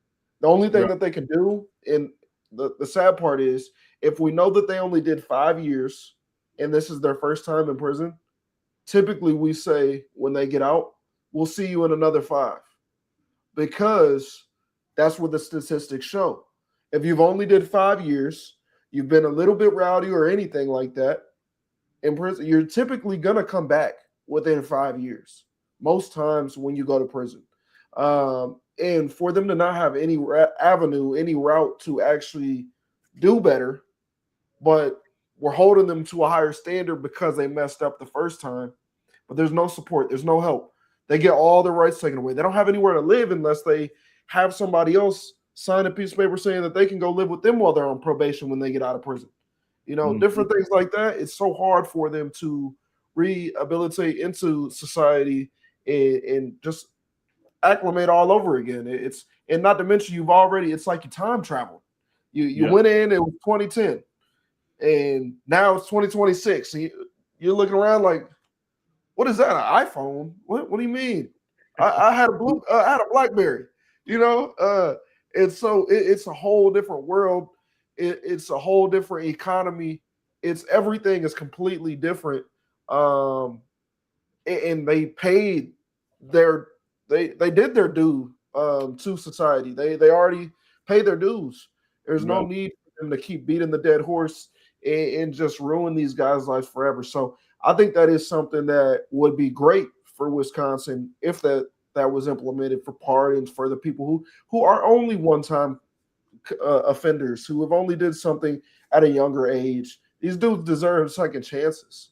Oh And, yeah. and a lot of people, they'll look at me crazy when I say that because I worked in the prison. But because I worked in the prison, I get to see it on a first-hand basis that a lot of these guys, they deserve a second chance. And the world turns their back on them. You know, when I do prison ministry, I tell those young men, the person that committed the crime is not you. That person that committed the crime was on emotions. Yeah. And those emotions got the best of you. That's not who you really are. So don't Right. define yourself off of the mistake you made being in your emotions. While you here, spend time with God to find the real you. So this will be your last time here. And you know, when I do the jobs and everything, I had felons just got out of prison yesterday, came in my office and they went straight to work. So, Mhm. you know, so I know what what how that makes them feel when somebody gives them a second chance on life, even after they made a mistake, and they thinking, "Oh my God, it's gonna take a while. Ain't nobody gonna hire me." And then they was told, "Oh, go see Pastor King," and then they come over there, and I'd be like, "Okay, go get some non-slip shoes, or go get some steel toes," and then when they and be back here at this time, I'm taking you to work tonight. You know, they be like, Mhm. "What?" I'm like, "Tonight, I'm taking you to work.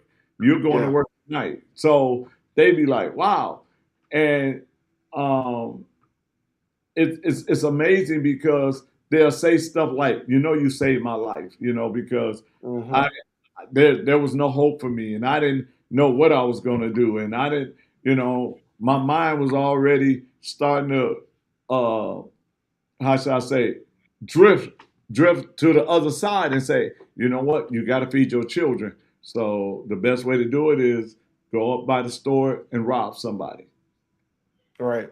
you Right. know.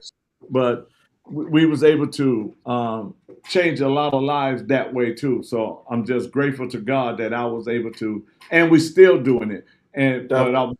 I'm just grateful to God. And this is why I don't make no promises. I always tell people I'm just going to do what I'm already doing. Help changing lives, help making it better, making Wisconsin a great place that people will move. So, yeah. you know, I was telling my fiance, I was like, man, if this guy wins Wisconsin, maybe we'll move out there. It was like, nah, I don't know about Wisconsin. I said maybe we'll move out there, man. He seems like he'll run it good. And we both yeah. looked at each other like, Wisconsin. But it's because of a history of it not being a desirable place. How do you think you can change it to become more desirable? Well, I'm not gonna use the word desirable, okay? I'm gonna switch Okay. that word. Yeah. And I'm gonna say my goal is not to make it desirable. My goal is to make Wisconsin sexy. Okay. Okay. And when people see people coming together, whether they started in the beginning of it, the middle of it, or even at the end, right? They want to be a part of something. They want to be a part of, who don't want to be a part of a community that your children is safe? Yeah. Right. Who don't want to be a part of a community if you're an entrepreneur and it's entrepreneur friendly? Yeah. Who don't want to be a part of a community where we put our farmers first and making sure that the farmers. I even looked at Tennessee. Tennessee has a health plan for their farmers, and 14 other states adopted it. I'm looking at that right now to see how we can implement that here in Wisconsin, because Okay.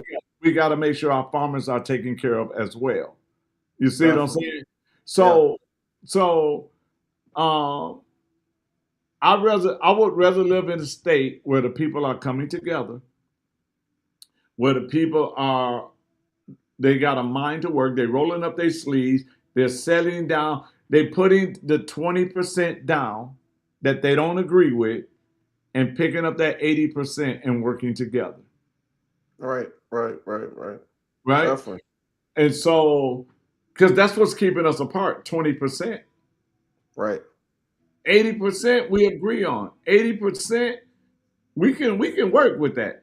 Just like I tell people all the time, you got people in Wisconsin that are Dallas Cowboy fans. I hate to say it, but Dallas Cowboy fans, um, America's team. We everywhere. Packer fans, but the Uh, biggest fan base is the Steelers. I hate to tell you that, but it's the ooh, Steelers. I'm sorry for Um, you guys. but you got them all right Yeah. on the same block. The 20% is we don't agree on who team is the best. But the 80% is we can sit down and watch that football game and enjoy one Oh yeah. another company. Yep. Yep. That's the truth. So Or go ahead. no, I was just saying, so why not focus? Let's put this, let's take and put on the shelf that 20% as a Mhm. state. And let's Yeah. come together with the 80% that we agree on and let's work together. It's not about being a Democrat or a Republican or independent. It's about being Wisconsinites. There you go. And we want it to be a place that when we pass a baton to our children, it's not a mess and it's not full of hatred. Right. Right. Now here's going to be the question for you that everybody in Wisconsin is going to want a solid answer on. What are you going to do to bring back Giannis Antetokounmpo? No, I'm kidding. I'm kidding. No, No, but actually, I'll tell Giannis stay where you at, and I'll go get Steph Curry and call up LeBron. no man, Well, not no, no. I do not man. want Wisconsin to be known as Flop City, a flop state. So no LeBron. Oh, I see Uh, what it is. I see what it is. You don't want two kings of Wisconsin. well, You he's got Dr. King and the king of basketball. It's not enough room for the two of you. I see. well technically he's not even the king of basketball, but you Oh know, man. I look at it like this. Uh, when it comes to basketball, you got different eras, and it was, for example, you had the bad boys, the Hmm. Detroit Pistons. I don't think LeBron James would have went to the hole on the Bad Boys. LeBron James is a middle linebacker. But Those dudes when they got through with him, like 185. when they got through with him going through the Bad Boys, he would have been a small wide receiver. Nah, see what it was is they all did hardcore drugs back then. They was doing cocaine in between halftime events, and so you thought they was tough. Really, they was coked out. Everybody thought they was tough. They was just crazy as hell from all that coke. But you got to understand though, LeBron flopped now. He ain't gonna flop. You had to play the Boston Celtics. You had to play the Lakers. You had to play the 76ers. I'm talking about when you left the game, you was bleeding. Yeah. Something was broken. You had to put on a face guard. You had to do something to play. You know what I think of when I see people who play really physical playing basketball? What's say, that? Oh, they don't know how to play basketball. They're not good, so they use brute force. See, the thing is, the game shifted to skill, pure skill. You got people, Steph Curry, when you walk on the basketball court, when he walks into the arena, pick him up, guard him. I don't care if he's in the stands. You know, you have so many different people that it's just so much more skill. Or I won't even say skill. I'll say the evolution of the game makes it to where LeBron has to face way harder people. There wasn't this technology for you to train this hard with Jordan. You got to remember now, they made it softer, right? Yeah. And you look at a person like Jordan. If Jordan would play in this era, he'll score 60. Where they can't put their hand on him, he'll score 60. You know why he wouldn't? You know why he wouldn't? Because this isn't a pump fake anymore. This isn't a pump fake anymore. Somebody's snatching that. You know, they're quicker, they're smarter, they've seen it all. You know, the things that Jordan was doing was amazing for his time. But nowadays, just look at, if you compare Allen Iverson to Stephen Curry. Allen Iverson, he's going to give you all, well, you're going to be winded when you guard him face up. But as soon as he passes the ball, it's, I got to take a break now. Stephen Curry, he's still running around. You like, oh, man, he passed the ball, and I'm running even harder. Like, it's different. Everybody stepped it up.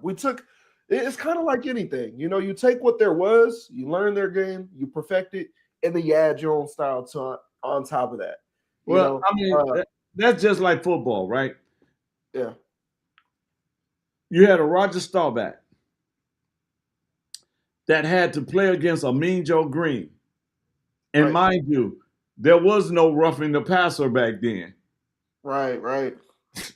So you think a Mahomes could have played back then? I do. Tom Brady did. Tom Brady played back then. Tom Brady is the lightest, weakest quarterback we've ever seen in our life. Tom Brady is built like the average pretzel at Annie Ann's pretzel shop. And Tom Brady was like LeBron James. If they got too close to him, roughing the passer. He played in a lot of different. When did Tom Brady get drafted? Early 2000s. What was it? And every time he played the Steelers, how many people on the Steelers got fined for a hit? I don't know. I've never liked the Steelers, so I don't watch the Steelers games. But I know they did deflate the footballs. That was true that came out. Oh yeah, but you know, the NFL hasn't been the same since the Cowboys won the Super Bowl. You know, ever since that it got watered down. Somehow we ain't went back. Like, you know, it's all messed up now. Well, see, if your owner stop playing like he's the governor and let the coaches coach, y'all might make it back to the playoffs. They made some shifts, especially this year is going to be a big. It's going to be a big fill out year. We're going to fill out if we really made a difference, or do we really have to wait for Jerry Jones to pass away? Because either Jerry Jones finally had his wake up call, and we get it now. Like, okay, Jerry Jones is good. He woke up. He realized his way ain't the way. We got to switch some things up. Listen to your coaches. You know, you noticed last year you didn't hear him as much talk. And so this year we'll really know because we got an opportunity to put some more people on defense, get a new defensive coordinator, things like that. So we'll know. We'll know by the end of this year. Do we need to wait for Jerry Jones to pass away, or is he on to something? Are we turning this around? Let me ask this question: if the Steelers go to the Super Bowl, so then was the problem in Dallas Jerry Jones or Mike McCarthy? I don't think. I mean, obviously, we can't ignore that Jerry Jones has been a problem, right? Jerry Jones has 100% been a problem. I'm saying that he might have turned over a new leaf. I don't think it was Mike McCarthy. I think that I think that Jerry Jones, he's like 80 years old, man. As you get to a certain point and you've had long money for a long time, it's not too many people who can tell you anything. And especially when you feel like, hey, look, I still got more rings than most football teams. I make more money than all of them. We're the most successful team. Yeah, we don't win the most championships, but who's making more money than us without the championships? And that's how he looked at it for a long time. And he looked at it as just show business, not necessarily to win anything. But I think he's starting to realize a lot of us as Cowboys fans, we're getting tired of it. We're getting tired of just watching the show. We're like, hey, look, if you're not trying to win, you starting to see a lot of people look around and say, all right, I don't know if I want to be a Cowboys fan anymore because this is getting old. I'm surprised you didn't go to the Texans. Well, I'm a proud Texas. I'm a Texan at heart, like not Texan football team, but I love every Texas team. So I was born in San Antonio, so I like the Spurs, but I also go to Dallas every month. So I love the Mavericks. I go to Mavericks games all the time. Same thing with football. I'm a diehard Cowboys fan. Not gonna lie to you and tell you that Texans are up there with the Cowboys for me because they're not. But I like Houston too. Now, would I switch over to them? No way in hell. But still, I still like them too. It's good to watch whenever the Cowboys ain't playing. Okay. But I think though that we're gonna find out this upcoming year with the Cowboys, and either we're gonna shock everybody, or everybody's gonna be talking enough stuff that we're used to it. I know, because Stephen A. Smith can't wait to talk against y'all. I don't like Stephen A. Smith, man. I used to like him, but I think he's the reason why people don't look at athletes the way they used to. Now everybody just talks bad about athletes, and it started around his group. Right. They made it to where now athletes, like no matter what LeBron James does, he's bad. No matter if you have a narrative against him, you're never going to stop paying that narrative. Kevin Durant is one of the greatest scorers of all time, and they talk about that man like he's a bum because he went to Golden State. And it's like, okay, when do we stop glorifying these, and not necessarily that we should praise them or anything, but appreciate them for what they did to the game, instead of just find a reason to hate on them every chance. And then when it comes to politics, I think when you look at the politics side of everything, the business side of it, that's where all the fight and argument come from. Like Jordan say, Jordan, Barkley, Shaq, they had to put up and produce before they was offered real money. Now people coming in and they getting the real money before they produce, and a lot of them be a bust. Yeah. So a lot of them. Yeah, so you look at it and be like, and that's just like right now with the college now. The college can get money now. And it's getting out of control already. Yeah, and they got this portal, and a lot of kids doesn't understand the portal. Because once you go in, if I gave you a full ride and you put yourself in that portal and nobody picked you up, you lost your full ride.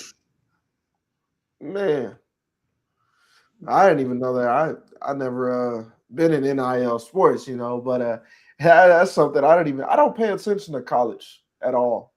Weirdly enough, I pay attention to the recruits their last year or two. If I think they might go to the Cowboys, but if not, I don't really. I like it better when you can get to know get to know them a little bit better, a little bit longer. Right. I like to watch them. I gotta ask you this because you're a LeBron fan. So I gotta ask you this. Fan. I think he's the greatest to ever play. Roll the ball out, but fan, nah. But Okay, go ahead. That's that 20% we're gonna disagree. We're gonna put that on the shelf. But Yeah. but no. And this I had a group of young men that I take to the ballpark, and they work for me, and we volunteer and they do things. But we had a conversation, and the conversation they was talking about different ball player sons that's either coming up now or that's already there. And one of the questions came up was like this: do you think that if LeBron James would have retired, Bronny would be in the NBA right now? It depends. Given his college record. It depends, right? Because Bronny was a number one prospect until he had his heart injury. When he went down with his heart, that was what changed it. If LeBron James retired, I don't think there's a rush on getting him to the NBA. I think they allow him to build up through college, because a lot of people get hurt in college and build up their reputation. That's where you get the opportunity to really build your confidence and build a reputation of what you do and what your craft is. And that was kind of stripped away from him. And then the way they kind of did him, it's like he got drafted in the second round, the last pick, Well, and then everybody hated him for it. Like when the whole world hates you all day, every day, and at first they loved you, and now for no reason they just absolutely hate you, and you're super young, and all that's on your back, and not to mention your dad is LeBron James. Like you got to live up to that. Everything you do, they comparing you to LeBron. So I think that if he did retire, it would have given him a little bit more wiggle room to be himself and grow into his own game, and he might have been even better than he is now. That's what I give you that. But yeah, because I think there was a lot of that shadow in him. That's just like Milwaukee Bucks, right? You had Giannis and his two brothers, right? Yeah, it's close. Giannis left, and the Bucks showed them how much he wanted their brothers, and he got rid of both of the brothers. Right. Yep. Right? And so you think about it. They only there because you there. You leave, they gone. But guess what? He also knew Pat Riley was not that kind of president either. So he knew Pat Riley wasn't taking his brothers to sit on the bench. Yep. Wasn't gonna happen. It wasn't gonna happen at all. Yeah. You can't carry your weight. Go. You seen LeBron James going back to team up with where? Giannis, to team up with Giannis in Miami. They leaked it today. They didn't mean to tell everybody. He was supposed to announce it on the 27th, but the people who were supposed to, like, what show he was supposed to get on, they leaked it because they made a post, like, essentially, like, they accidentally released the promo before it was time to release the promo. Wow. So they came out with that today.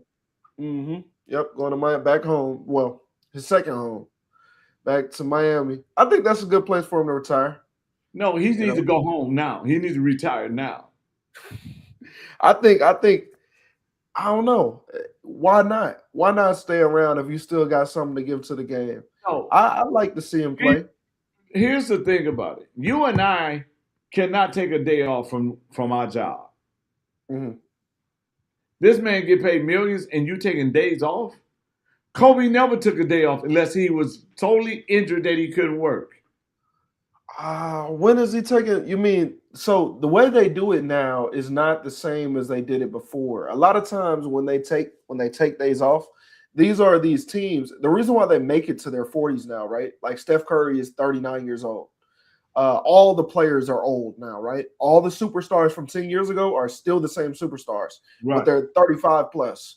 Right. It's because the coaches and the teams and the owners, they implemented load management after the Spurs run, right? So, or no, was it? Yeah, when the Spurs started winning again in the 2010s, Greg Popovich rolled out the management.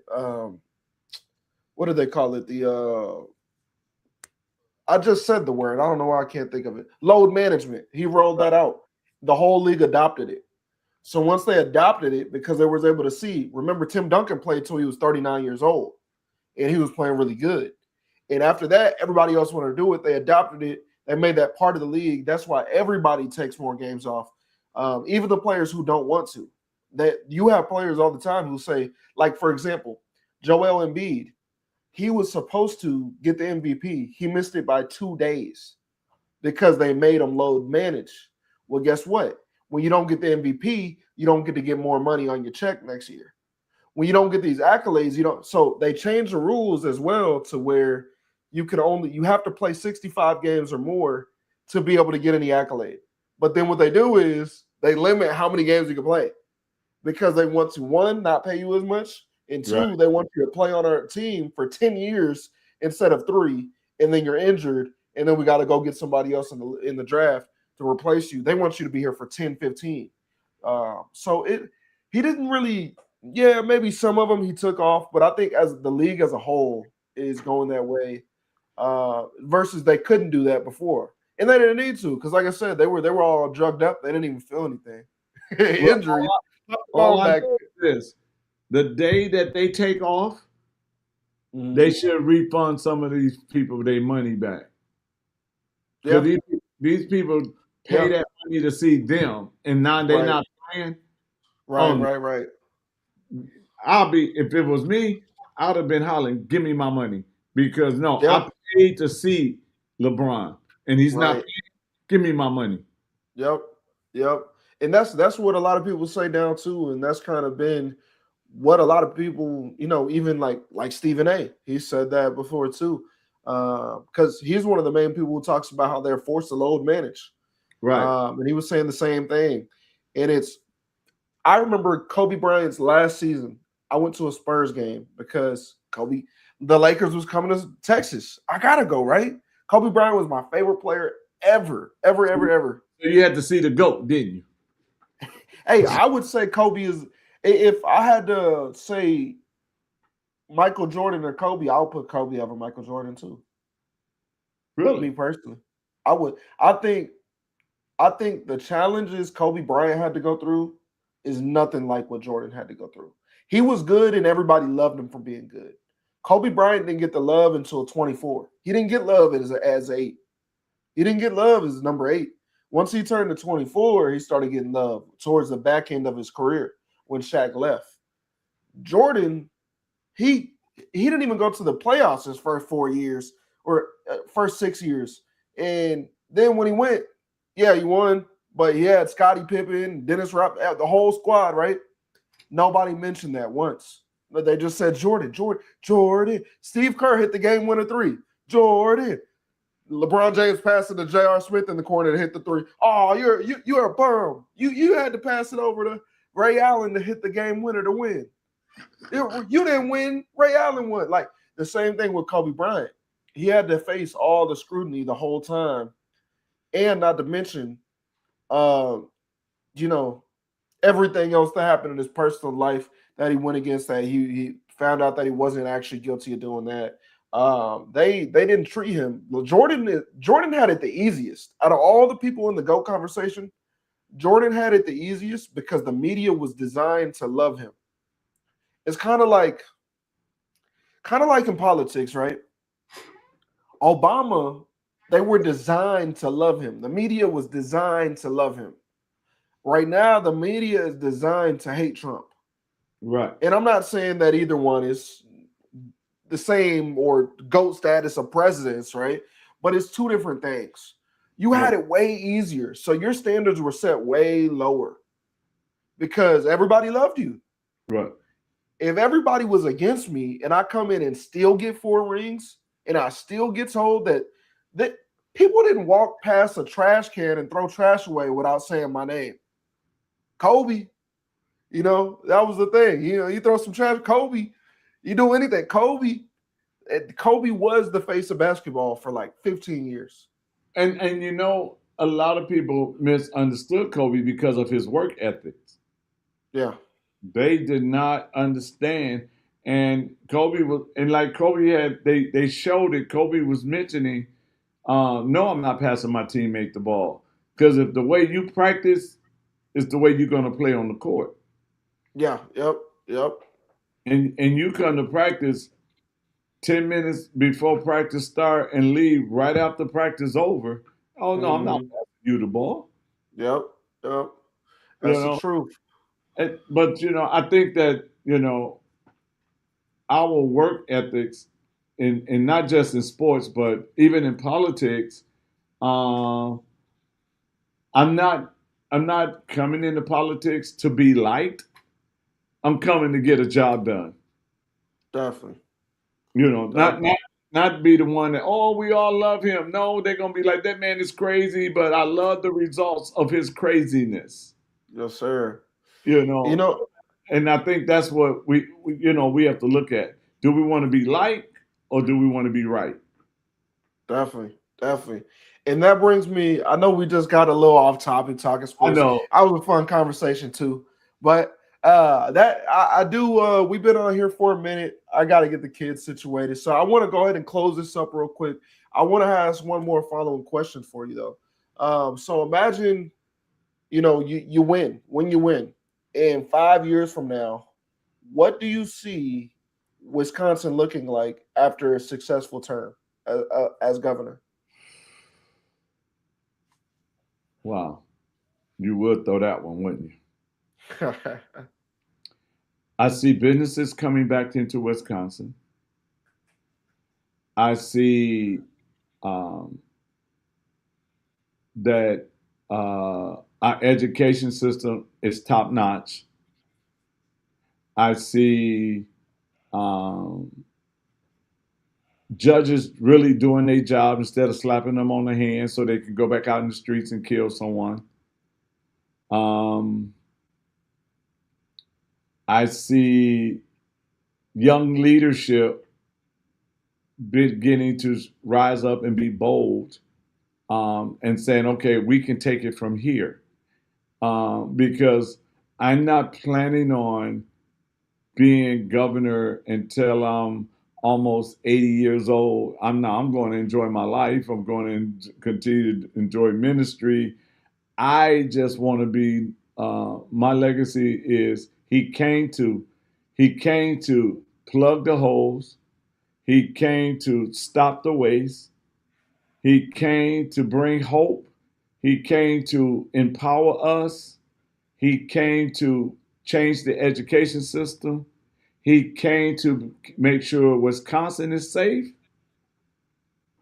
And now he's turning it over. So when I turn it over, I got some young, smart, powerful, fearless young people, male or female, that understand I don't have to bow down to any party, but I can go forward, to make Wisconsin, to continue to make Wisconsin a better place. So I'm looking at more family farms. Everybody's talking about we got to grow our own food. Yes, we do. So I'm looking at more family farms. I'm looking at um, um, making sure that our water stay fresh, our water stay clean, our forestry is not destroyed. Um, you know, I'm looking for more homeowners that are in the city in the state of Wisconsin and not being owned by people outside the state. I don't want China to have none of Wisconsin land at all, none of Yeah, it. Um, so I just see a healthy um, population growing because of opportunities. I would love to see businesses come into a community, and when they set up shop, they invest in that community, not just there, but they investing, they're empowering, they are involved in the communities. Um, and I want businesses to want to come to Wisconsin. And so definitely. uh, I want it to be like no other. I don't want it to have I want it to have its own thumbprint. I don't want it to have a Republican thumbprint or a Democrat thumbprint. And I want it to have a independent that other independents would get up and run for office to see that, hey, we can have a mind of our own and we need to, fight for our state. And so I just see, and I'm like I said, I might do 2 terms, but I don't know. It might be a 1 term to get things rolling, and then endorse somebody and say, okay, take over, go for it, and say, okay, I did what needs to be done. But I do know this, and I will say this: the Bible teaches us that the anointing flows from the head down, from Aaron's head down to his beard, all the way down. Wisconsin is going to prosper because the Bible says when the righteous, the uncompromised, are in authority, the people rejoice. So we're going to have a state that's rejoicing. Why? Because you're going to have a man of faith who will listen to the wisdom of God to how to make Wisconsin better. Okay. That sounds like a good plan, man. I my last and final thing, I want to leave you with the last word. So imagine you're speaking directly to the Wisconsin voters viewing this show tonight, or maybe even in the future. Why should they not only support you, but take the extra step in writing your name on the ballot? What do you want them to remember about the name David D. King after this interview? Well, those of you that are in Wisconsin or thinking about moving to Wisconsin, I want you to, before you think about David King, I want you to think about both parties. I want you to think about the Democrats, and I want you to think about the Republicans. And I want you to ask yourself, why are you so loyal to someone that is not loyal to you? They supposed to represent you. You don't supposed to represent them. Then I want you to ask yourself a question. What do you got to lose to put a person in the middle that can make sure that this state is governed according to the Constitution? That this state is governed by someone that is looking out for your children all the way to the next 4 generations. Then I want you to think about, do I want Democrats to have power? Do I want Republicans to have power? Or do I want to have my power back? And if the answer is yes, you want your power back, then take it back by writing David D. King on the ballot on November 3rd. Well, I'm sorry, go ahead. I was going to just say this. If you outside of Wisconsin and you want to be a part of history to watch it, then says, you know what, I want to donate, I want to help.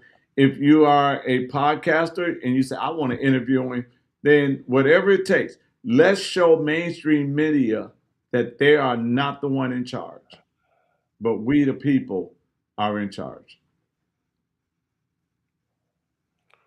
Well, there you have it, everybody. That's David D. King, or I'm sorry, Dr. David D. King. Let me put that doctor on there for you. You earned it.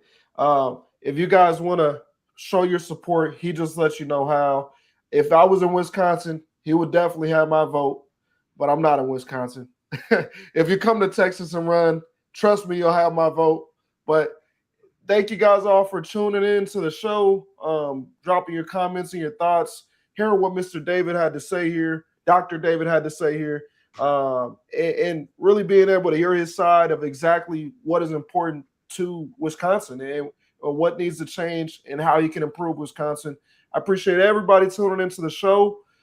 Is there any last thing that you might want to direct them to of anything that you have going on? I know obviously the election, you You spoke about the write-in and, being able to help by going to the link to be able to actually put in funds to support podcasting. Is there anything else that you might want to direct them to? Well, if you are in Wisconsin, we have what's called Wisconsin is Our Time Now Community Forum that's going on August the 12th, the day after our primary, and it's going to be at 6111 North Tatonia Avenue in Milwaukee, Wisconsin, 53209. You're more than welcome to come, share with us your concerns, and then continue to listen to the vision on how we make Wisconsin better. Well, Dr. David King, it's been great having this show with you. It's always good talking to you. I appreciate you coming on. I genuinely do. And I hope you have a blessed rest of your night. All right. Thanks a lot. Thanks for having me. Yes, sir. You have a blessed one. You too. Ain't no capping in my logic, this that real talk vibe. From the south where the grind don't die, we survive. Mind sharp, money right. Truth be the topic. Welcome to the game. This unfiltered logic. Ain't no sugarcoating here, just truth in the topic. Speak facts, not feelings, that's unfiltered logic. Pain made the hustle made profit. I learned from the struggle, now I profit off logic.